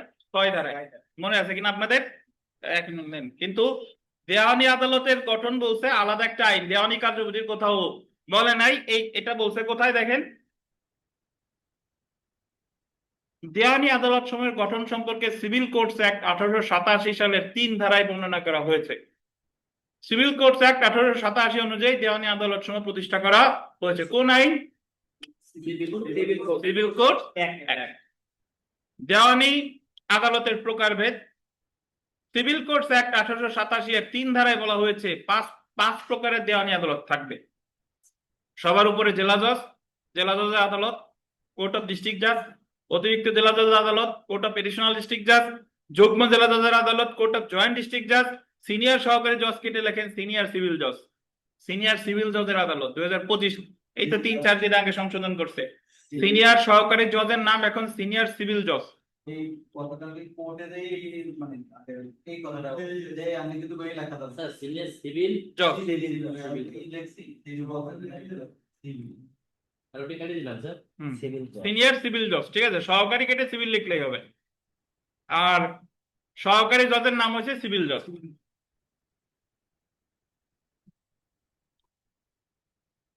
তো এই দুইটা চেঞ্জ করা হয়েছে 2025 সালের সংশোধনীতে। সহকারী জজের জায়গায় সিভিল জজ, সিনিয়র সহকারী জজের জায়গায় সিনিয়র সিভিল জজ। ওনাদের প্রশ্নের সম্মুখীন হতে হয়েছে যে সহকারী জজ, তাহলে জজ হবা কবে আর কতকাল সহকারী? আচ্ছা,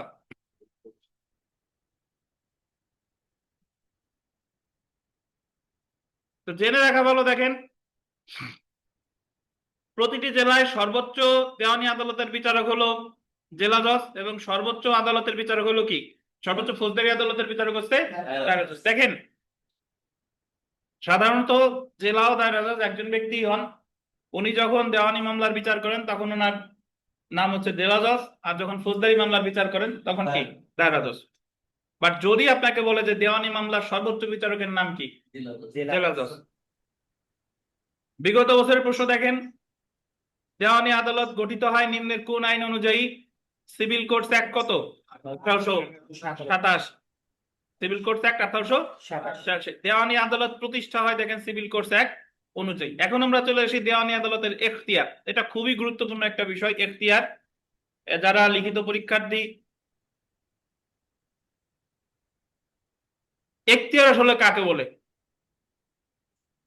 আমরা 5টা আদালতের ধারণা পেলাম, এখন এই 5টা আদালতে কোন মামলা হবে, 5টা আদালতের কার কাছে হবে, কার আর্থিক এখতিয়ার কত, এটা জানার জন্য আমাদের জানতে হবে কি এখতিয়ার। এই এখতিয়ারকে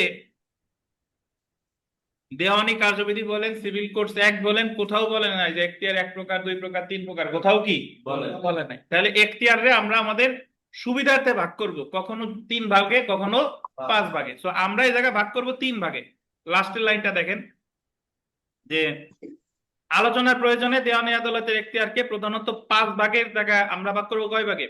3 ভাগে ভাগ করা হয়েছে। প্রথমে আমরা চলে আসি, দেখেন বিষয়গত এখতিয়ার, আন্ডারলাইন করেন বিষয়গত এখতিয়ার। আদি এখতিয়ার কেটে দেন। 2 নম্বরে ওই যে আঞ্চলিক এখতিয়ার, এটা করবেন 2, আঞ্চলিক এখতিয়ার কত? 2।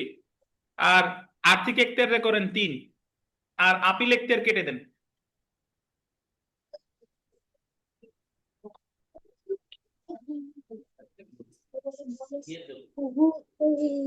এখতিয়ার মোটামুটি 3 প্রকার, কি কি দেখেন? বিষয়গত, আঞ্চলিক, আর কি আর্থিক। এই যে যে দুইটা আমরা কাটছি না, এই দুইটারে এই দুইটা আমরা নিয়ে আসবো আর্থিকের ভিতরে। আর্থিকের ভিতরে ডান পাশে 2টা তীর চিহ্ন দিয়ে লেখেন আদি এখতিয়ার আর আপিল এখতিয়ার। তার মানে আর্থিক এখতিয়ার কয় প্রকার ইসমাইল? 2 প্রকার, কি কি? আদি এখতিয়ার আর আপিল এখতিয়ার। একটু লেখেন।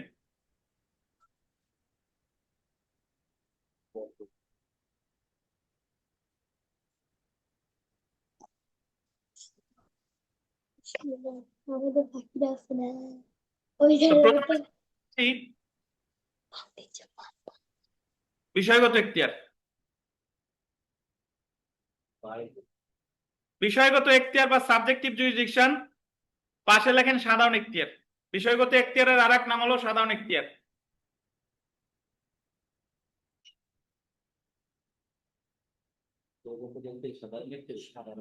বিষয়গত এখতিয়ারের আরেক নাম কি? সাধারণ এখতিয়ার।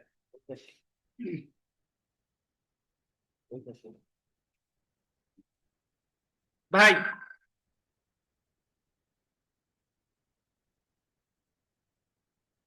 হ্যাঁ তুষার,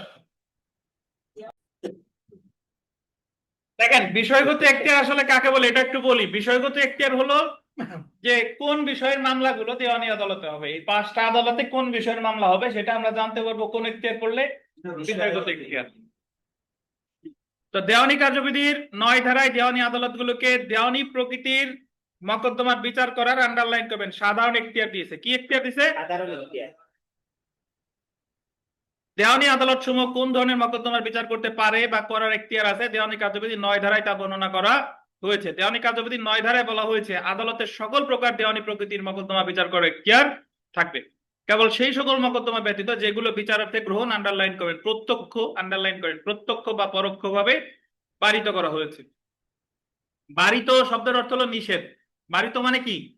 নিষেধ। মানে যদি নিষেধ করা থাকে সেইগুলা ছাড়া সকল দেওয়ানি মামলা দেওয়ানি আদালতে দায়ের করা যাবে। এখনো ক্লিয়ার হয় নাই যে দেওয়ানি মামলা কোনগুলা, কিন্তু 9 ধারার প্রথম অংশে বলছে যে দেওয়ানি নিষেধ করা না থাকলে সকল দেওয়ানি প্রকৃতির মামলা দেওয়ানি আদালতে দায়ের করা যাবে। এখন আমরা দেখবো যে দেওয়ানি প্রকৃতির মামলা আসলে কি। এই নিচে চলে আসেন, দেখেন দেওয়ানি প্রকৃতির মকদ্দমা source of a civil nature, underline করে 3টে স্টার দেন। পরীক্ষায় প্রশ্ন আসবে যে দেওয়ানি মামলা source of a civil nature আছে দেওয়ানি কার্যবিধির কত ধারায়? 9 ধারায়। দেওয়ানি কার্যবিধির 9 ধারায় দেওয়ানি প্রকৃতির মকদ্দমার সংজ্ঞা দেওয়া হয়েছে। 9 ধারায় ব্যাখ্যার বিধান করা হয়েছে যে মকদ্দমায় গোল দিবেন সম্পত্তি বা পদের অধিকার, গোল দিবেন 2টা অধিকার, একটা হলো সম্পত্তি, বাকি পদের অধিকার সম্পর্কে প্রতিদ্বন্দ্বিতা হয় সেই মকদ্দমা দেওয়ানি প্রকৃতির মকদ্দমা, যদিও উক্ত অধিকার সম্পূর্ণরূপে আন্ডারলাইন করবেন ধর্মীয় আচার বা উৎসব সম্পর্কিত সিদ্ধান্তের উপর নির্ভর করতে পারে।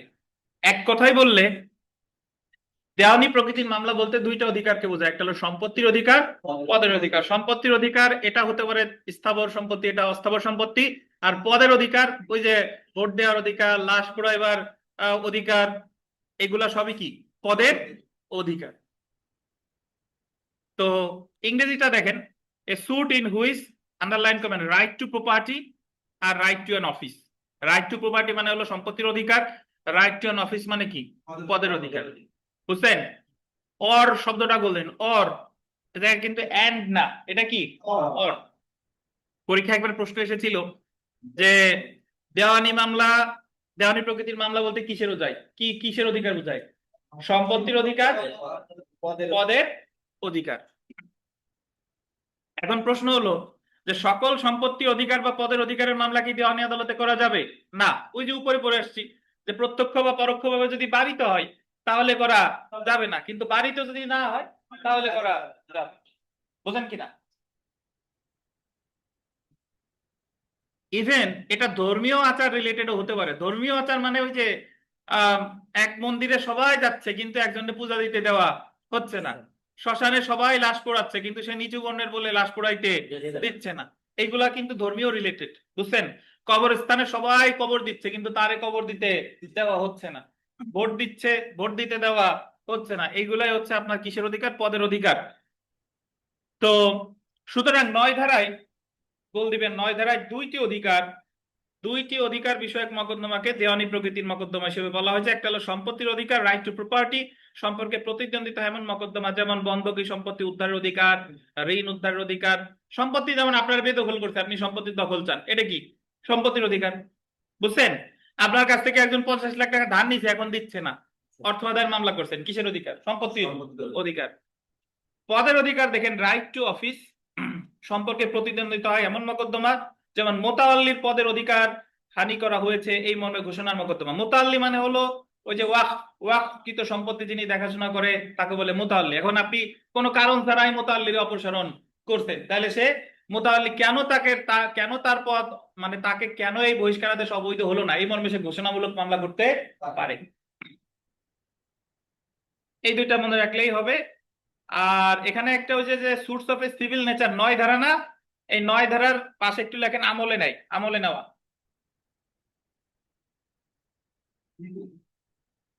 মানে যদি পরীক্ষায় প্রশ্ন আসে যে দেওয়ানি মামলা আমলে নাই কত ধারায়? 9 ধারায়। আপনি বই আনেন না আজকে?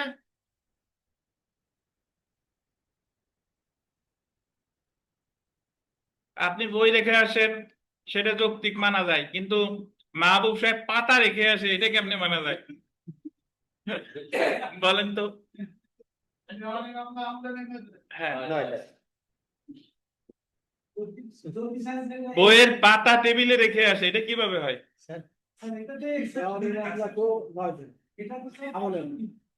আর ফৌজদারি আছে স্যার 190 স্যার।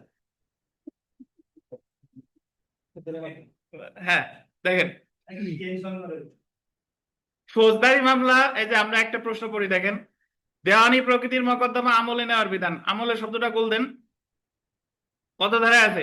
9 ধারা। ফৌজদারি মামলা আমলে নাই 190, 193, ম্যাজিস্ট্রেট আমলে নেয় 190, দায়রা আদালত আমলে নেয় 193। বুঝছেন? 2 নম্বর প্রশ্নটা পড়ি, দেওয়ানি প্রকৃতির মকদ্দমা অর্থ এমন মকদ্দমা যেখানে দেশ সংশ্লিষ্ট স্বার্থ জড়িত থাকে, সম্পত্তি অথবা অফিস। এই অফিস বলতে যে অফিসে বসে অফিস করেন সেই অফিস না, এই অফিস বলতে কি বোঝাচ্ছে? পদের অধিকার।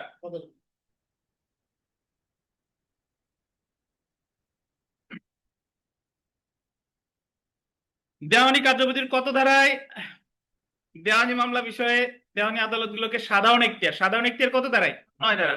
বিষয়গত এখতিয়ার, সাধারণ এখতিয়ার, suits of a civil nature, আমলে নেওয়া, এই সব কিছু আছে দেওয়ানি কার্যবিধির কত ধারায়? তাহলে সাধারণ এখতিয়ার থেকে আমরা জানলাম যে এই 5টা দেওয়ানি আদালতে কোন ধরনের মামলা হবে। কোন ধরনের মামলা হবে? সম্পত্তির অধিকার আর পদের অধিকার। এখন সাধারণ এখতিয়ার থেকে তো জানলাম যে এই মামলা হবে, কিন্তু এখনো আমরা জানি নাই যে কোন আদালতে মামলাটা হবে। সেটা জানতে হলে আমাদের আরো 2টা এখতিয়ার জানতে হবে। তো সেলফ প্র্যাকটিসের 4 নাম্বার প্রশ্নটা দেখেন, courts to try all civil suits unless barred, নিষেধ না থাকলে বা বারিত না থাকলে সকল দেওয়ানি মামলা দেওয়ানি আদালত বিচার করতে পারে। এই কথাটা কত ধারায় বলেছে? 9 ধারায়। 5 নাম্বারটা গুরুত্বপূর্ণ, দেওয়ানি আদালত সকল প্রকার দেওয়ানি প্রকৃতির মকদ্দমার বিচার করবে যদি না বিচারার্থে গ্রহণ বারিত হয় কিভাবে? ব্যক্ত বা অব্যক্তভাবে, মানে এক্সপ্রেসলি অর ইমপ্লাইডলি। ব্যক্তভাবে হচ্ছে সরাসরি বলে দিছে, আর অব্যক্তভাবে সরাসরি বলে নাই কিন্তু আচার আচরণে বোঝানো হচ্ছে। 6 নাম্বার গুরুত্বপূর্ণ 6। 8 নাম্বার প্রশ্নটা কেটে দেন, এই ধরনের প্রশ্ন আসবে না যে দেওয়ানি আদালতের এখতিয়ার সাধারণত কত প্রকার, কয় প্রকার লেখছে? 5 প্রকার। তো এই জায়গায় 5 প্রকারও সঠিক, 3 প্রকারও সঠিক, কারণ দেওয়ানি আদালতের এখতিয়ার তো কোথাও বলে নাই যে এই কয় প্রকার আছে। বুঝতে পারছেন? এরপরে চলে আসেন 879 পেজে, আদালতের আর্থিক এখতিয়ার। আদি এখতিয়ার পূর্ব পরে, আগে আসেন আদালতের আর্থিক এখতিয়ার। আদালতের আর্থিক এখতিয়ার। তো এখানে একটা কথা লিখতে হবে, লেখেন দেওয়ানি কার্যবিধির 6 ধারা। দেওয়ানি কার্যবিধির 6 ধারা। 6 ধারা লেখেন পিকুনিয়ারি jurisdiction, PECU, NIA, ROI। PECU, NIA, ROI। jurisdiction, JU, RIS,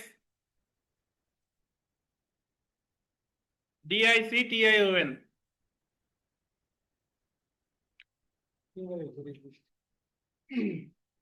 পিকুনিয়ারি কথার অর্থ হলো আর্থিক। পিকুনিয়ারি জুরিসডিকশন মানে কি? আর্থিক এখতিয়ার। যদি বলে দেওয়ানি কার্যবিধির কোন ধারায় আর্থিক এখতিয়ার সম্পর্কে বলছে? 6 ধারায়। এখানে একটা লাইন লেখেন, প্রতিটি দেওয়ানি আদালত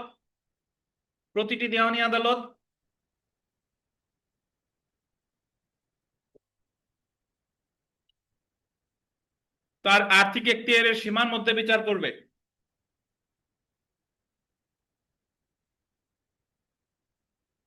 প্রতিটি দেওয়ানি আদালত তার আর্থিক এখতিয়ারের সীমার মধ্যে বিচার করবে।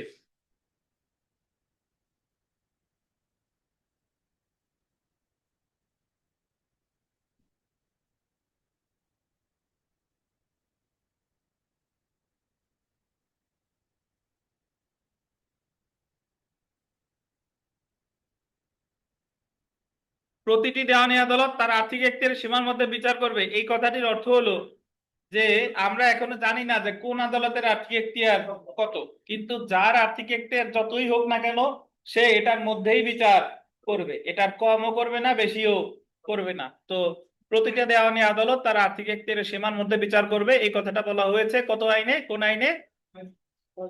দেওয়ানি কার্যবিধির 6 ধারায়। এখন কার আর্থিক এখতিয়ার কত এটা আমার দেওয়ানি কার্যবিধিতে বলা হয় নাই, এটা বলা আছে সহায়ক আরেকটি আইন, সেই আইনটি আছে সিভিল কোর্টস অ্যাক্টে। তো প্রথমে যদি আমরা দেখি, আদালতের আর্থিক মূল্যমান নির্ধারণ করা হয় মোকদ্দমার বিষয়বস্তুর মূল্যমান অনুসারে। দেওয়ানি কার্যবিধির 6 ধারা এবং সিভিল কোর্টস অ্যাক্টের আন্ডারলাইন করবেন 18 ও 19 ধারায় মূল মোকদ্দমা গ্রহণের ক্ষেত্রে দেওয়ানি আদালতের আর্থিক এখতিয়ার আলোচনা করা হয়েছে। তাহলে মূল মোকদ্দমার ক্ষেত্রে এই 5টা আদালতের আর্থিক এখতিয়ার বলছে সিভিল কোর্টস অ্যাক্টের কত ধারায়? 18 আর 19। 18 আর 19। তো প্রথমেই আমরা দেখব সিভিল কোর্টস অ্যাক্টে 1887 এর আন্ডারলাইন করবেন 18 ধারা অনুসারে জেলা জজ, আন্ডারলাইন করেন, জেলা জজ বা যুগ্ম জেলা জজের এখতিয়ার দেওয়ানি কার্যবিধির 15 ধারার বল দিবেন 15 ধারার শর্ত সাপেক্ষে সকল মূল বা আদি মোকদ্দমার ক্ষেত্রে বিস্তৃত। এখন তারপরে পড়ি, দেখেন জেলা জজ বা যুগ্ম জেলা জজ কত টাকা মূল্যমানের মোকদ্দমার বিচারের জন্য আমলে নিতে পারে সেটার কোনো আর্থিক সীমা 18 ধারায় উল্লেখ করা হয়নি। যেহেতু জেলা জজ বা যুগ্ম জেলা জজের আর্থিক এখতিয়ার সীমাহীন, বল দিবেন সীমাহীন, এবং যে কোনো মূল্যমানের মোকদ্দমা বিচারার্থে গ্রহণ করতে পারে। একটু বুঝেন, এখানে বেশ কতগুলো ধারা আছে। প্রথমে বললাম যে আমরা আর্থিক এখতিয়ার দেওয়ানি কার্যবিধির 6 ধারা, প্রতিটি দেওয়ানি আদালত তার আর্থিক এখতিয়ারের সীমার মধ্যে থেকে বিচার করবে, এটা হলো দেওয়ানি কার্যবিধির 6 ধারা। তারপরে বললাম সিভিল কোর্টস অ্যাক্টের 18 ধারায় বলতেছে জেলা জজ আর যুগ্ম জেলা জজের আর্থিক এখতিয়ার কি? সীমাহীন, অর্থাৎ যে কোনো মূল্যমানের মামলা এই দুইটা আদালতের যে কোনো একটাতে করা যাবে। এখন বলতেছে সীমাহীন, বাট মামলা করতে হবে কোন ধারার শর্ত অনুসারে? দেওয়ানি কার্যবিধির 15 ধারা। দেওয়ানি কার্যবিধির 15 ধারায় বলতেছে কি, আমরা একটু পড়ি, দেখেন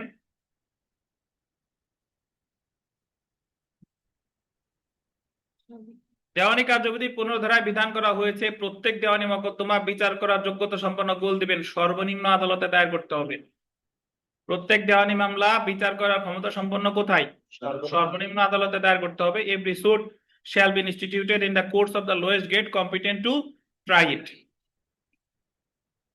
এই কথাটার অর্থ কি একটু চিন্তা করেন যে আমরা জানি যে যুগ্ম জেলা জজের আর্থিক এখতিয়ার সীমাহীন, জেলা জজেরও আর্থিক এখতিয়ার সীমাহীন। তার মানে ধরলাম একটা 10 কোটি টাকার মামলা, এটা যুগ্ম জেলা জজের কাছেও করা যায়, জেলা জজের কাছেও করা যায়, কিন্তু কোন আদালতে করতে হবে সেটার ব্যাখ্যা দিয়ে দিয়েছে দেওয়ানি কার্যবিধি 15 ধারায়। দেখবেন যে ক্ষেত্রে একাধিক আদালতে মামলা দায়ের করা যায়, দেখতে হবে এদের মধ্যে কার স্থান সর্বনিম্ন, তার কাছে যেতে হবে। তাহলে জেলা জজ আর যুগ্ম জেলা জজের মধ্যে নিচেই কে?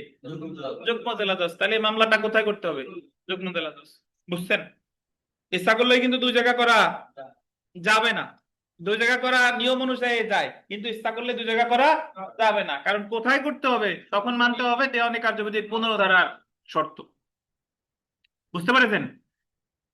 আচ্ছা, এরপরে আমরা এখানে একটা উদাহরণ আছে, যেমন দেখেন, এটা যদি একটু পড়ি তাহলে ভালো বুঝবেন যে এ বি এর বিরুদ্ধে 1 কোটি টাকা আদায়ের মোকদ্দমা দায়ের করে, যেহেতু দেওয়ানি কার্যবিধির 15 ধারা অনুসারে বিচার করার এখতিয়ার সম্পন্ন সর্বনিম্ন আদালতে মোকদ্দমা দায়ের করতে হয়, এবং যেহেতু জেলা জজ অপেক্ষা যুগ্ম জেলা জজ নিম্ন স্তরের আদালত, দেখছেন, সেহেতু মোকদ্দমাটি যুগ্ম জেলা জজের কাছে দায়ের করতে হবে। এখন আপনি যদি বলেন যে স্যার জেলা জজ অপেক্ষা যুগ্ম জেলা জজ নিম্ন স্তরের, এটা কেমনে বুঝবো আখিনুর? 15 ধারায় কি সিরিয়ালের কথা বলছে? সিরিয়ালের কথা বলছে সিভিল কোর্টস অ্যাক্টের কত ধারায়? 3 ধারায়। 5 প্রকার না? 5 প্রকারের মধ্যে সবার উপরে জেলা জজ, তারপরে অতিরিক্ত জেলা জজ, তারপরে যুগ্ম জেলা জজ, তারপর সিনিয়র সিভিল জজ, আর তারপরে সিভিল জজ। বুঝছেন? সহকারী করতে হবে কেন? সিনিয়র সহকারী এটা রাখুন, সিনিয়র সিভিল দেবো, এটা সহকারী বলতে স্যার। আচ্ছা দেখেন, অন্যদিকে সিভিল কোর্টস অ্যাক্ট 1887 এর গোল দিবেন 19 ধারা অনুসারে। 19 ধারা সিভিল কোর্টস অ্যাক্টের 19 ধারায় বলতেছে সিনিয়র সিভিল সহকারী কেটে সিভিল লেখেন, সিনিয়র সিভিল জজ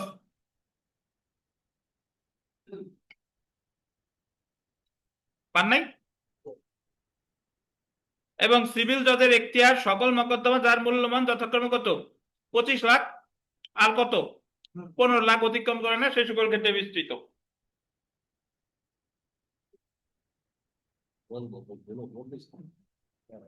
বুঝেন নাই? বলছে সিভিল কোর্টস অ্যাক্টের 19 ধারায় বলতেছে যে সিভিল জজের আর্থিক এখতিয়ার 15 লাখ। কত থেকে 15? 1 থেকে 15।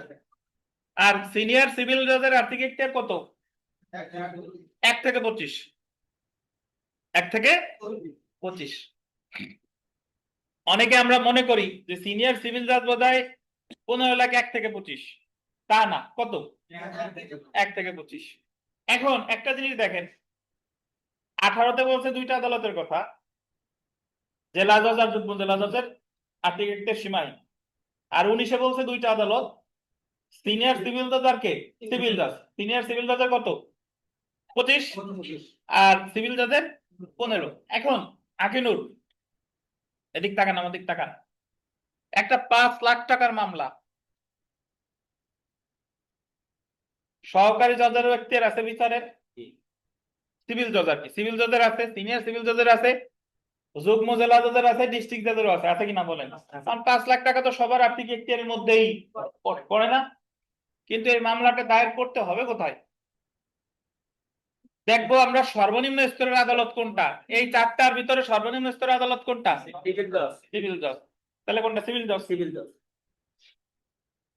একটা 20 লাখ টাকার মামলা সিভিল জজের কাছে তো দায়ের করা যাচ্ছে না, তাহলে উপরে 3টায় যায়, সিনিয়র সিভিল জজের কাছে যায়, যুগ্ম জেলা জজের কাছে যায়, জেলা জজের কাছে যায়, 3টায় যায়, বাট দায়ের করতে হবে কোথায়? সিনিয়র সিভিল জজের কাছে। কোন ধারা শর্ত অনুসারে? দেওয়ানি কার্যবিধির 15 ধারা শর্ত অনুসারে। কি ইসমাইল বুঝতেন না? আমিন সাহেব বুঝতেন? আখিনুর কি বুঝতেন? না বুঝলে আপনার মাথার মাহবুবের মাথা দুইজনের মাথা ধরে কিন্তু ই দেবো এখন।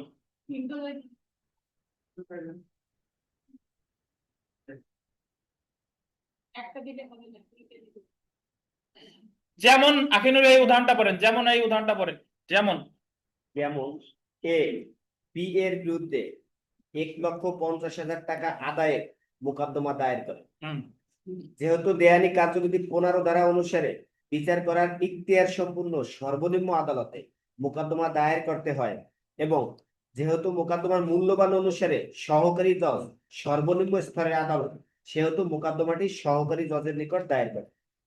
সিভিল জজের কাছে দায়ের করতে হবে, কারণ এই চারটার ভিতরে চারটাই কিন্তু দায়ের করা যায়, কিন্তু 15 ধারার শর্ত অনুসারে জায়গা দায়ের করতে হবে কার কাছে? সর্বনিম্ন স্তরের আদালত কে? সিভিল জজ।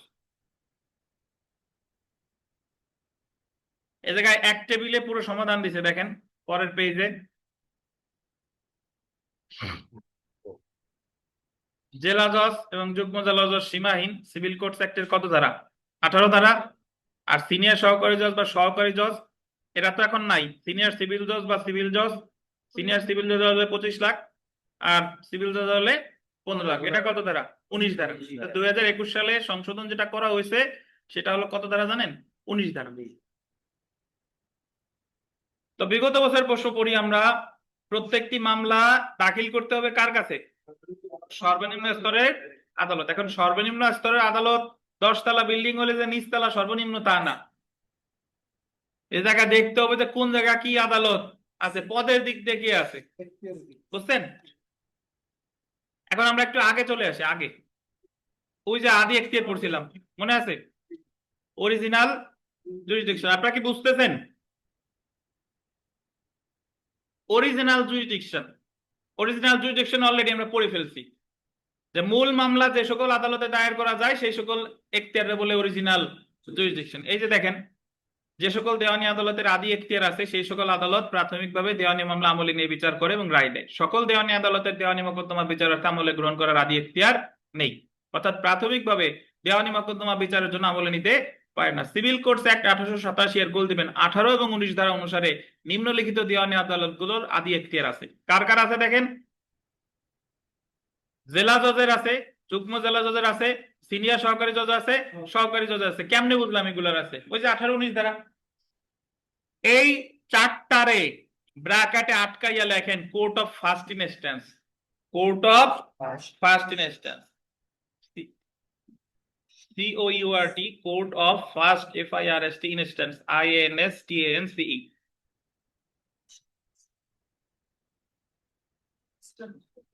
ইনস্ট্যান্স।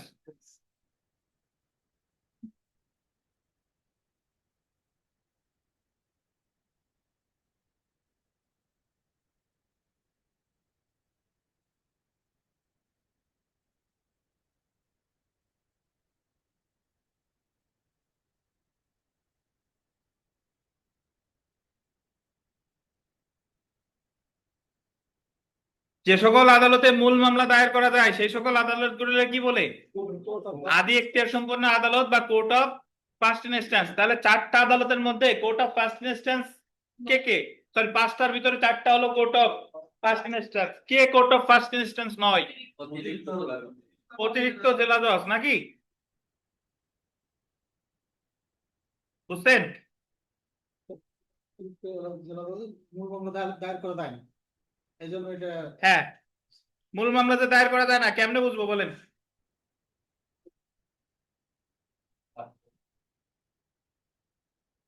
আচ্ছা, কেমনে বুঝবো? সিভিল কোড সেক্টর 18 আর 19 ধারা। তো জেনে রাখা ভালো, তো চলে আসি। দেখেন, জেনে রাখা ভালো, জেলা জজ, যুগ্ম জেলা জজ, সিনিয়র সহকারী জজ বা সহকারী জজ আদি এখতিয়ার প্রয়োগ করতে পারে, কিন্তু অতিরিক্ত জেলা জজের কোনো আদি এখতিয়ার নাই। তিনটে স্টার দেন। অতিরিক্ত জেলা জজের আদি এখতিয়ার নাই, এটা আমরা কিভাবে বুঝলাম? সিভিল কোড সেক্টর 18 আর 19 ধারা পড়ে। এখন প্রশ্ন এসে যায়, আপনারা তো প্রশ্ন করেন না, আমি উত্তর দিই। সেটা হলো যে স্যার, যে সর্বনিম্ন স্তরের আদালত হিসেবে সকল মামলা তো যুগ্ম জেলা জজের কাছেই হচ্ছে, তাহলে জেলা জজের কাছে কি মামলা হবে? জেলা জজের কাছে ভাই কিছু কিছু বিশেষ মামলা আছে, এই মামলাগুলো সরাসরি জেলা জজের কাছে করা যায়। প্যাটেন্ট, কপিরাইট, ট্রেডমার্ক, এই মামলাগুলোর আদি এখতিয়ার কার? জেলা জজের। এই যে দেখেন, বিশেষ ক্ষেত্রে এবং আইনে উল্লেখ থাকলে জেলা জজ আদি এখতিয়ার প্রয়োগ করতে পারে এবং প্রাথমিকভাবে মোকদ্দমা বিচার করতে পারে, যেমন ট্রেডমার্ক আইন, কপিরাইট আইন বিষয়ে জেলা জজের আদি এখতিয়ার আছে। কিন্তু মনে রাখতে হবে অতিরিক্ত জেলা জজের কোনো আদি এখতিয়ার কোনো আইনে দেওয়া হয় নাই, অর্থাৎ অতিরিক্ত জেলা জজ আদালতে মূল মামলা দায়ের করা যায়। বুঝছেন? বিগত বছরের একটা প্রশ্ন পড়ি, দেখেন কোন আদালতের মূল মামলা দায়ের করা যায় না? অতিরিক্ত জেলা জজ আদালত। এখন আপনি যারা মুখস্থ করবেন, একবারে মুখস্থ করলেন অতিরিক্ত জেলা জজ আদালত, কিন্তু প্রেক্ষাপট তো জানলেন না যে কেন এই জায়গা দায়ের করা যায় না। এখন কি জানতেন? না সাহেব বইতে বলছে যে অতিরিক্ত জেলা জজে যায় না, তা যায় না, এত জানার কি কাম? সিভিল কোড অ্যাক্ট 1887 18 18 আর 19 ধারা, জি। তো আমরা চলে আসি আপিল এখতিয়ার।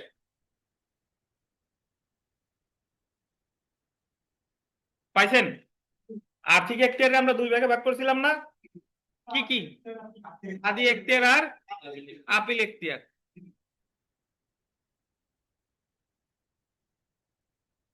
তাহলে এখন আমরা যেটা বলবো আপিল এখতিয়ার। ভাই আপিল এখতিয়ার খুব সহজ, এক কথায় সেরে দিই, সেটা হলো যে আগে জেলা জজের কাছে আপিল হতো, তার আগে দেওয়ানি আদালতে দুইটা আদালতের আপিল এখতিয়ার আছে, জেলা জজ আর হাইকোর্ট বিভাগ।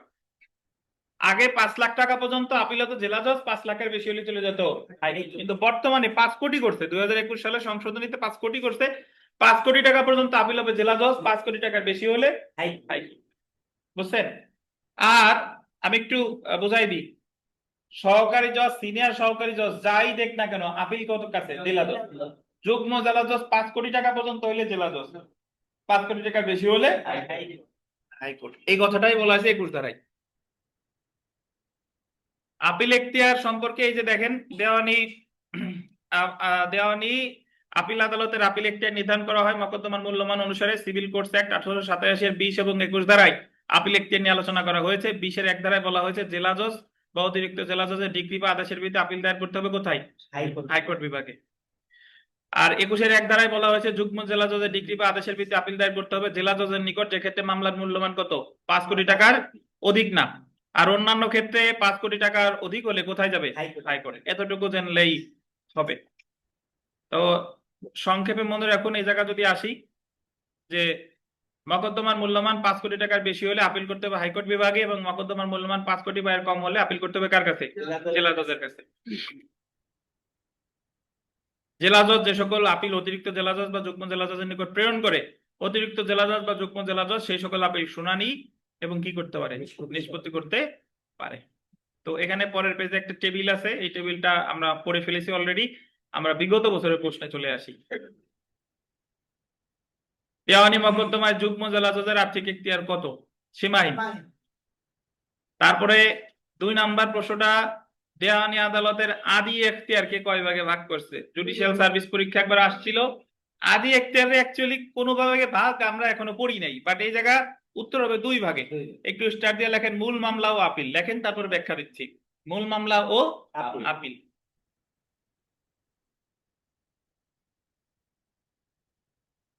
ওই যে মূল মামলার ক্ষেত্রে আদি এখতিয়ার আছে 4টা আদালতের, আর আপিলের ক্ষেত্রে আদি এখতিয়ার আছে কয়টা আদালত? 2টা আদালত। এইটা দেওয়ানি আদালতের, তাহলে আদি এখতিয়ারকে ভাগ করছে কয় ভাগে? 2 ভাগে।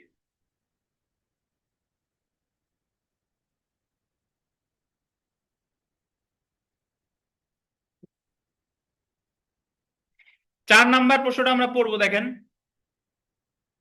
দ্য সিভিল কোর্টস অ্যাক্ট 1887 অনুযায়ী স্থানীয় এখতিয়ারাধীন সকল দেওয়ানি আদালতের উপর জেলা জজের কোন ধরনের নিয়ন্ত্রণ থাকবে? আমরা নরমালি জানি জেলা জজ তো নিয়ন্ত্রণ থাকবে বিচারিক এখতিয়ার, বাট এই জায়গায় উত্তর হচ্ছে প্রশাসনিক। প্রশাসনিক এই কথাটা বলা আছে সিভিল কোর্টস অ্যাক্টের 9 ধারায়। জেলা জজের স্থানীয় এখতিয়ারাধীন সকল দেওয়ানি আদালতের উপর কি এখতিয়ার থাকবে? প্রশাসনিক এখতিয়ার। সেলফ প্র্যাকটিসের 1 নাম্বার, দেওয়ানি কার্যবিধি 1908 এর ড্যাশ ধারায় দেওয়ানি আদালতের আর্থিক এখতিয়ার সম্পর্কিত বিধান আছে। কত ধারায়? 6 ধারায়। 4, 7, 8, 9।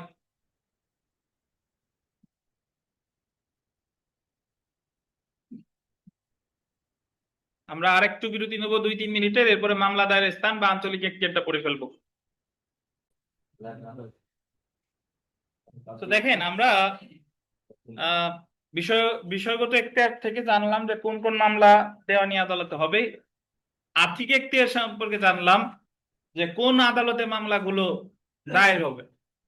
ধরেন একটা দখল পুনরুদ্ধারের মামলা, এটা স্থাবর সম্পত্তি সম্পর্কিত, তো মামলা হবে দেওয়ানি আদালতে। মামলাটার জায়গার মূল্যমান যদি 10 কোটি টাকা হয় তাহলে মামলাটা হবে যুগ্ম জেলা জজের আদালতে। এখন আঞ্চলিক এখতিয়ার আমাদের জানতে হবে, আঞ্চলিক এখতিয়ার পড়লে আমরা জানতে পারবো এই মামলাটা কোন জায়গার আদালতে হবে। সম্পত্তিটা গোপালগঞ্জেও আছে, মাদারীপুরেও আছে। এখন গোপালগঞ্জে অর্ধেক আর মাদারীপুরে অর্ধেক, এর বিষয়টা হচ্ছে দুইটা জমি দুই জেলার সীমান্তবর্তী এলাকায় অবস্থিত। 5% আছে গোপালগঞ্জে, 5% আছে মাদারীপুরের মধ্যে। ঠিক আছে? হ্যাঁ, হ্যালো। তাহলে মামলাটা আপনি কোন জায়গার আদালতে করবেন এটা যদি আপনার জানতে হয় তাহলে আমাকে জানতে হবে আঞ্চলিক এখতিয়ার। আর আঞ্চলিক এখতিয়ারকে আর এক ভাবে বলা যায় প্লেস অফ সুইং, মানে মামলা দায়েরের স্থান। তো কোথায় বা কোন দেওয়ানি আদালতে মকদ্দমা দায়ের করবেন সেটা দুইটি বিষয় বিবেচনা করে নির্ধারণ করতে হবে। একটা হলো আদালতের আর্থিক এখতিয়ার, আর একটা হলো আদালতের কি আঞ্চলিক এখতিয়ার।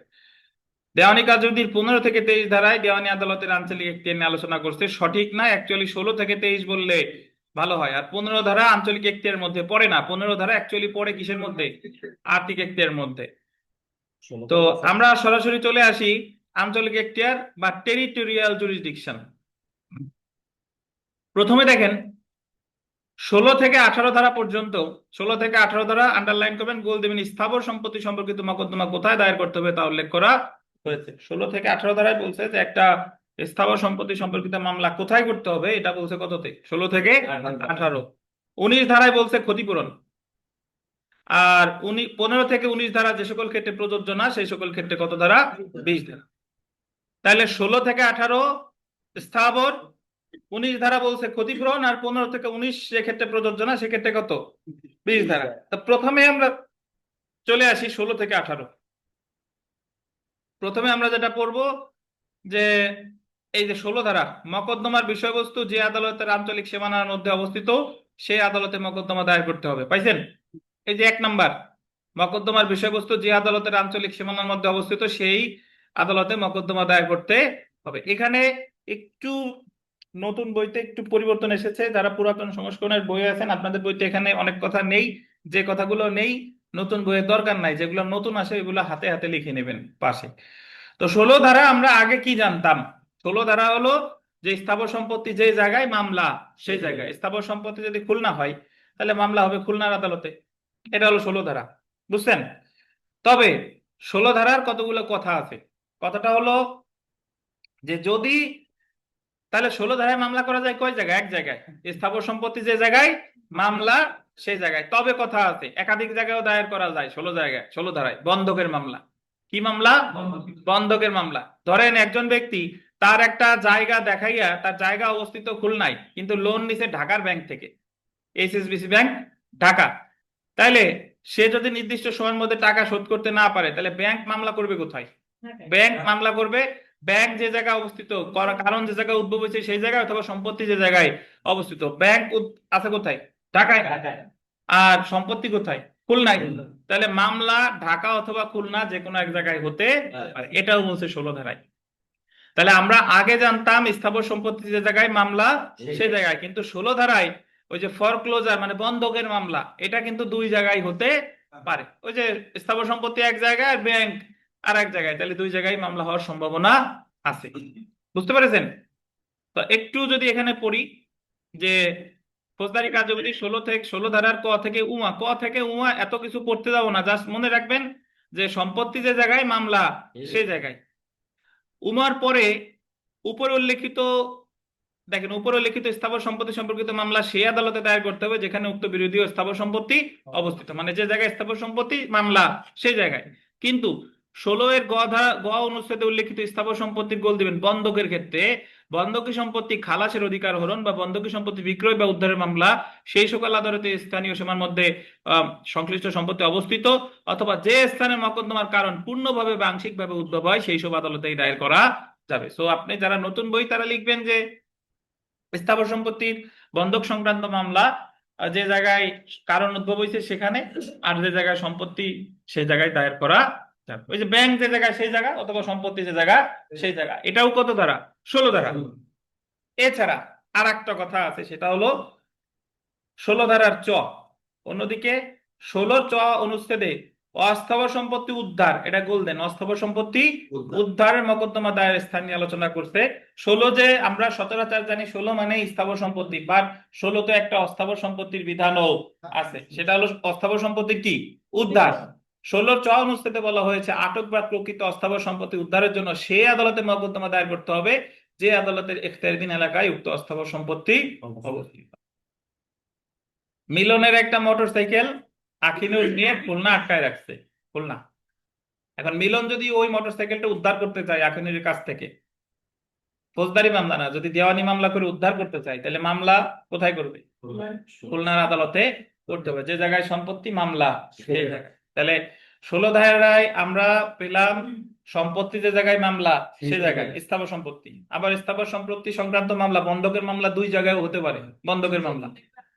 ব্যাংক যে জায়গা, সম্পত্তি যে জায়গা, এটাও 16। আর একটা হলো অস্থাবর সম্পত্তি কি উদ্ধার, অস্থাবর সম্পত্তি উদ্ধারের মামলাও কোথায়? 16 ধারা। বুঝতে পেরেছেন? 17তে আসি, 17 ধারা। ভিন্ন ভিন্ন আদালতের এখতিয়ারাধীন স্থাবর সম্পত্তির ক্ষেত্রে, ব্র্যাকেটে লেখেন নিশ্চিত। একটা স্থাবর সম্পত্তি দুইটা জেলায় আছে, মানে 2 টাকা 3টা জেলায় হতে পারে। ধরেন গোপালগঞ্জের সীমান্তবর্তী জেলা হচ্ছে ওই যে পিরোজপুর, নড়াইল, বাগেরহাট। এখন এমন একটা জায়গায় একটা জমি আছে, কয়েক একর জমি নিয়ে, কয়েক একর জায়গা, যে যে এটা 4 জেলার মধ্যেই পড়ে, গোপালগঞ্জে পড়ে, বাগেরহাটে পড়ে, পিরোজপুরে পড়ে, খুলনার মধ্যেও দেখা গেল পড়ে। এখন এই জমি নিয়ে মামলা কোথায় হবে? এই জমি নিয়ে মামলা যে কোনো এক জায়গায় হতে পারে, এই 4 জেলার যে কোনো এক জায়গায়, সব জায়গায় না, 4 জেলার কোথায়, যে কোনো এক জায়গায়। এটা হলো 17 ধারা। এবং এখানে অবস্থান নিশ্চিত হইতে হবে, মানে কোন জায়গায় 2% কোন জায়গায় 4% কোনো ব্যাপার না, বাট অবস্থানগুলো কি। এখন অনেকে হয়তো বা প্রশ্ন করতে পারেন, স্যার যে গোপালগঞ্জে বেশি, খুলনায় কম, বা যে জায়গায় সবচেয়ে বেশি আছে মামলা কি সেই জায়গায় হবে কিনা? না ভাই, কোন জায়গায় কোন জেলায় যদি 1 বিঘা তো থাকে, তবুও সে জায়গায় মামলা করা যাবে। বেশি কমের ব্যাপারটা আসে জমি রেজিস্ট্রেশনের ক্ষেত্রে, যে যে এলাকায় জমি বেশি সেই জায়গার সাব রেজিস্ট্রি অফিসে গিয়ে জমি রেজিস্ট্রেশন করতে হবে। কিন্তু দেওয়ানি মামলা এ জায়গা বেশি কমের কোনো ব্যাপার নাই। একাধিক জায়গায় যদি স্থাবর সম্পত্তি থাকে, তাহলে একাধিক জায়গার যে কোনো এক জায়গায় মামলা দায়ের করা যাবে। কত ধারা? 17 ধারা। এই যে দেখেন, ভিন্ন ভিন্ন আদালতের এখতিয়ারের বিরুদ্ধে স্থাবর সম্পত্তি বা মকদ্দমার বিষয়বস্তু অবস্থিত হলে মকদ্দমা যে কোনো একটি আদালতে দায়ের করা যায়। দেওয়ানি কার্যবিধি 17 ধারা অনুসারে বিভিন্ন আদালতের এখতিয়ারাধীন স্থাবর সম্পত্তি সম্পর্কিত মকদ্দমা বা উক্ত সম্পত্তিতে ক্ষতির কারণে ক্ষতিপূরণের মকদ্দমা উক্ত সম্পত্তির অংশবিশেষ আদালতের এখতিয়ারে অবস্থিত সেইরূপ যে কোনো আদালতে মকদ্দমা দায়ের করা যেতে পারে। 17 ধারা অনুসারে গোল দিবেন, একাধিক আদালতে দায়েরযোগ্য মকদ্দমা কোনো একটি আদালতে দায়ের করা হলে, আচ্ছা আর দরকার নাই, আমি জাস্ট মনে রাখবো একাধিক জায়গায় হলে যে কোনো এক জায়গায় করা যাবে। কত ধারা? 17 ধারা। 18তে চলে আসি। আদালতের আঞ্চলিক এখতিয়ার গোল দিবেন অনিশ্চিত হলে। এই স্থাবর সম্পত্তিটা কোথায় অবস্থিত এটা নিয়ে অনিশ্চয়তা দেখা দিয়েছে। এখন আপনি যদি বলেন, স্যার স্থাবর সম্পত্তি কি অস্থাবর সম্পত্তি, বন্দুক, টাকা পয়সা, যে কোন জায়গায় স্থাবর সম্পত্তিও অনিশ্চিত হতে পারে। ওই যে নতুন চর জাগছে, এখন এই চরটা কি মানিকগঞ্জের মধ্যে নাকি সিরাজগঞ্জের মধ্যে, এটা নিয়ে একটা বিরোধের সৃষ্টি হয়েছে। তাহলে মামলা যতগুলা নিয়ে সন্দেহ হচ্ছে, অনিশ্চয়তা হচ্ছে, যে কোনো এক জায়গায় দায়ের করা যাবে। কত ধারা? বুঝছেন? এখন মূল বিষয় হলো, তাহলে 17 আর 18 ভিতর পার্থক্য কি? 17তে হলো একাধিক জায়গায় অবস্থান নিশ্চিত, আর 18তে হলো অবস্থান কি অনিশ্চিত। তাহলে 16তে স্থাবর সম্পত্তি যে জায়গায় মামলা সে জায়গায়, বন্ধকের ক্ষেত্রে একাধিক জায়গায় হতে পারে। আর অস্থাবর সম্পত্তির উদ্ধারও কত? 16। 17তে স্থাবর সম্পত্তি কোথাও কত জায়গায় হলে? একাধিক জায়গায় হলে, এবং কি হলে? নিশ্চিত। আর 18তে স্থাবর সম্পত্তির অবস্থান কি হলে? তো বিগত বছরের প্রশ্ন, 1 নম্বর প্রশ্নটা দেখেন, যেখানে মামলার বিষয়বস্তু অবস্থিত সেখানে মামলা রুজু করতে হবে উক্ত বিধান কোন আইনের কত ধারায়? দেওয়ানি কার্যবিধির কত ধারায়? 16 ধারায়। তারপরে 2 নম্বর প্রশ্নটা দেখেন, স্থাবর সম্পত্তি কোন আদালতের এখতিয়ারে অবস্থিত, উক্ত বিষয় কি দেখা দিলে গোল দিবেন। অনিশ্চয়তা, অনিশ্চয়তা আসলেই কত ধারা? 18। 19 না, 19 তো পড়েই নাই। কত ধারা? 18। এবার আমরা চলে এসে 19 ধারা। ধারা 19 গোল দিবেন, ব্যক্তি বা অস্থাবর সম্পত্তি, দুইটা গোল দেন, ব্যক্তি বা অস্থাবর সম্পত্তির প্রতি সাধিত গোল দিবেন ক্ষতির জন্য ক্ষতিপূরণের মোকদ্দমা। কি কি? ব্যক্তির ক্ষতি, আর একটা কি? অস্থাবর সম্পত্তির ক্ষতি। Source for compensation for wrongs to person আর প্রপার্টি। আপনি যদি বলেন স্যার ব্যক্তির ক্ষতি কি, একজন ব্যক্তিরে আপনি ভেজাল ওষুধ খাওয়াই মেরে ফেলছেন, তো ভেজাল ওষুধ খাই মেরে ফেললে খুনের মামলা তো হবেই। এটা হলো খুনের মামলা করলে তো আসামির শাস্তি হলো, কিন্তু দেওয়ানি মামলা করলে আসামি কি পাবে? ক্ষতিপূরণ পাবে। এখন এই ক্ষতিপূরণের মামলাটা হলো ব্যক্তির প্রতি ক্ষতিপূরণ, বুঝছেন? আর অস্থাবর সম্পত্তির ক্ষতিপূরণ, অস্থাবর সম্পত্তির ক্ষতিপূরণ হলো যে মাহবুব সাহেবের মোবাইল একজন আছাড় দিয়ে ভেঙে ফেলছে, একজনের বাইক বাড়ি দিয়ে ট্যাঙ্ক ফাটাই ফেলছে, বা গাড়ির কাজ ভেঙে ফেলছে, এটা কি সে অস্থাবর সম্পত্তির ক্ষতিপূরণ। তাহলে এই ব্যক্তি বা অস্থাবর সম্পত্তির ক্ষতিপূরণ খুব সহজ, সেটা হলো মামলার কারণ উদ্ভব হয়েছে যেখানে, আর বিবাদী যে জায়গা বাস করে সেখানে, এই দুই জায়গার যে কোনো এক জায়গায়। বাদীর বাড়ি কোন জায়গায় এটা অপ্রাসঙ্গিক, মামলার কারণ উদ্ভব হয়েছে যেখানে, অথবা বিবাদের বাড়ি যেখানে। আমি একটু উদাহরণ দিই, ধরেন মাহবুব সাহেবের বাড়ি গোপালগঞ্জ, এখন উনারে নিয়ে আখিনুর এই গোপালগঞ্জে দাঁড়াইয়া মাহবুব সাহেবরে এই সকল মানুষের সামনে মাহবুব সাহেবরে আজে বাজে কথা বলবে, মানে যেটা মানহানি হয়। এখন আখিনুর এই ঘটনাটা ঘটাইছে গোপালগঞ্জ, আর আখিনুরের হোম ডিস্ট্রিক্ট হচ্ছে ঢাকা। তাহলে মাহবুব সাহেব এখন ক্ষতিপূরণের মামলা করতে চাই, ওই যে ওনার মানহানি হয়েছে, উনি 10 কোটি টাকা ক্ষতিপূরণের মামলা করতে চায়, মাহবুব সাহেব কোথায় করবে? মানহানি করছে তো গোপালগঞ্জে, গোপালগঞ্জে, আর দেখবে যে আখিনুরের বাড়ি কোথায়? ঢাকায়। তাহলে মামলা কি দুইটা করে দিবে? জোর বেশি হবে না, মামলা করবে কয়টা? যে কোনো একটা, বুঝছেন? তাহলে ব্যক্তির ক্ষতিপূরণ আর অস্থাবর সম্পত্তির ক্ষতিপূরণের মামলা যে জায়গায় কারণ উদ্ভব হয়েছে সেখানে, অথবা বিবাদী যে জায়গায় বাস করে সেখানে। এখানে কিছু কথা আছে। বিবাদী ধরেন 5 জন, 5 জনের বাড়ি 5 জেলায়, তাহলে যে কোনো এক জায়গা করা যাবে। আবার বিবাদী আখিনুরের বিশাল বিশাল ব্যবসা, সে গোপালগঞ্জে এই আকথা কুকথা বললেও তার ঢাকায় ব্যবসা আছে, খুলনায় ব্যবসা আছে, কক্সবাজারে ব্যবসা আছে, সব জায়গায় সে থাকে, তাহলে সব জায়গায় যে কোনো এক জায়গায় মামলা করা যাবে। বুঝতে পারছেন? সবই আছে কত ধারা? 19 ধারা। তো এখানে একটা বিষয় আপনাদের মনে রাখতে হবে, যে অস্থাবর সম্পত্তির ক্ষতিপূরণ বললে 19, আর অস্থাবর সম্পত্তির উদ্ধার বললে 16। অস্থাবর সম্পত্তির ক্ষতিপূরণ বললে কত? 19। আর অস্থাবর সম্পত্তির উদ্ধার বললে 16। তো দেওয়ানি কার্যবিধির 19 ধারায় বলা হয়েছে, কোন ব্যক্তি বা কোন অস্থাবর সম্পত্তির প্রতি এক আদালতের এখতিয়ারের স্থানীয় সীমারেখার মধ্যে ক্ষতি সাধন করা হলে, ক্ষতি সাধন করছে এক জায়গায় দেখেন, এবং বিবাদী অন্য আদালতের এখতিয়ারের স্থানীয় সীমারেখার মধ্যে বসবাস করলে বা ব্যবসা করলে বা লাভজনক কাজ করলে, বাদী এই দুই আদালতের যে কোনো একটিতে ক্ষতিপূরণের মামলা করতে পারবে। বুঝতে পারছেন? তো এই জায়গা আর পড়তেছি না, জাস্ট মনে রাখেন ঘটনা যে জায়গা ঘটাইছে সেই জায়গা, অথবা বিবাদীরা যে জায়গা বাস করে সেই জায়গা। আশা করি বুঝতেন। এখন ভাই আর একটা জিনিস আছে, সেটা হলো ক্ষতিপূরণের মামলা। অস্থাবর সম্পত্তির ক্ষতিপূরণ কত ধারা? 19 ধারা। যদি বলি স্থাবর সম্পত্তির ক্ষতিপূরণ 16 ধারা। একটু লিখে রাখবেন এক জায়গা, বিস্তারিত পড়বো না। স্থাবর সম্পত্তির ক্ষতিপূরণ হলে 16, অস্থাবর সম্পত্তির ক্ষতিপূরণ হলে কত? 19। এখন আপনি যদি বলেন স্যার স্থাবর সম্পত্তির ক্ষতিপূরণ আবার কেমনে হয়, স্থাবর সম্পত্তির ক্ষতি কেমনে করে? কোন স্থানে ঢুকে ওই ক্রেন দিয়ে তার মাটি খুঁজে ফেলছেন, পুকুর বানাইছেন, অথবা অনধিকার প্রবেশ, গতকাল বললাম না ক্রিমিনাল ট্রেসপাস, একজনের জায়গায় ঢুকছেন, ঢুকাই তো অনধিকার প্রবেশ, সে এটা ক্ষতিপূরণের ফৌজদারি মামলার পাশাপাশি ক্ষতিপূরণের মামলা করতে পারে। তাহলে স্থাবর সম্পত্তির ক্ষতিপূরণ, স্থাবর সম্পত্তি যে জায়গায় মামলা সেই জায়গায়, আর অস্থাবর সম্পত্তির ক্ষতিপূরণ ঘটনা যে জায়গায় ঘটছে আর বিবাদী যে জায়গায় বসবাস করছে। তাহলে এই জায়গায় আপনারা সুনির্দিষ্টভাবে 4টা পয়েন্ট মনে রাখবেন। অস্থাবর সম্পত্তি উদ্ধার বললে 16, আর অস্থাবর সম্পত্তির ক্ষতিপূরণ বললে 19। স্থাবর সম্পত্তির ক্ষতিপূরণ বললে 16, আর অস্থাবর সম্পত্তির ক্ষতিপূরণ বললে 19। তাহলে অস্থাবর সম্পত্তি হইলেই 19, বাট একটা ক্ষেত্রে 16, সেটা হলো অস্থাবর সম্পত্তি উদ্ধার। এ হলো কথা।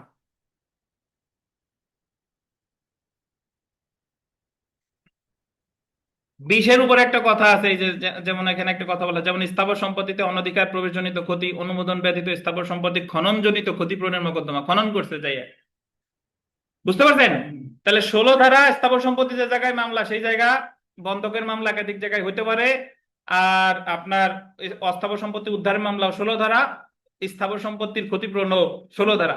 17 ধারা স্থাবর সম্পত্তি যদি একাধিক জায়গায় থাকে নিশ্চিত হয় তাহলে 17, স্থাবর সম্পত্তি যদি অনিশ্চিত হয় 18, ব্যক্তির ক্ষতিপূরণ, অস্থাবর সম্পত্তির ক্ষতিপূরণ, এই সব কিছু আছে কততে? 19-এ।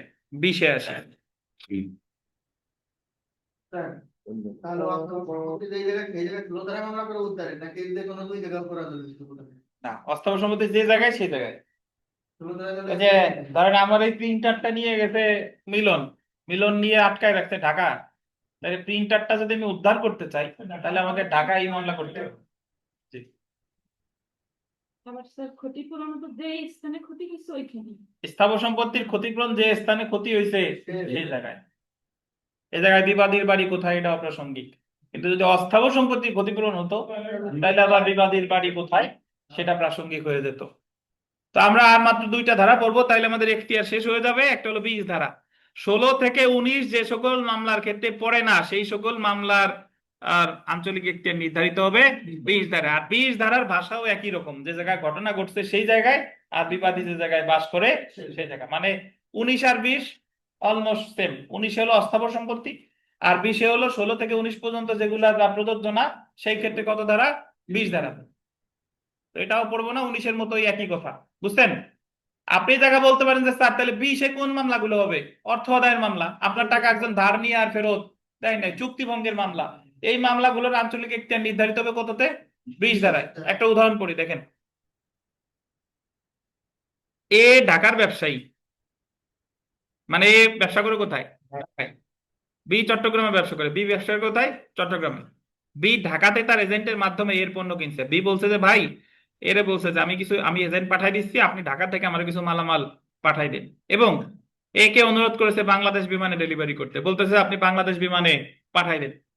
এ সেই অনুযায়ী ডেলিভারি করেছে এবং সেই অনুযায়ী এ তো পাঠাই দিছে, কিন্তু বি চট্টগ্রামের টাকা পয়সা দেয় নাই। তাহলে এ মামলা করবে কোথায়? ঘটনা মালামাল নিছে কোথা থেকে? ঢাকা থেকে। আর ওই বীর বাড়ি কোথায়? চট্টগ্রাম। তাহলে মামলা ঢাকায়ও করতে পারে, চট্টগ্রামেও করতে পারে।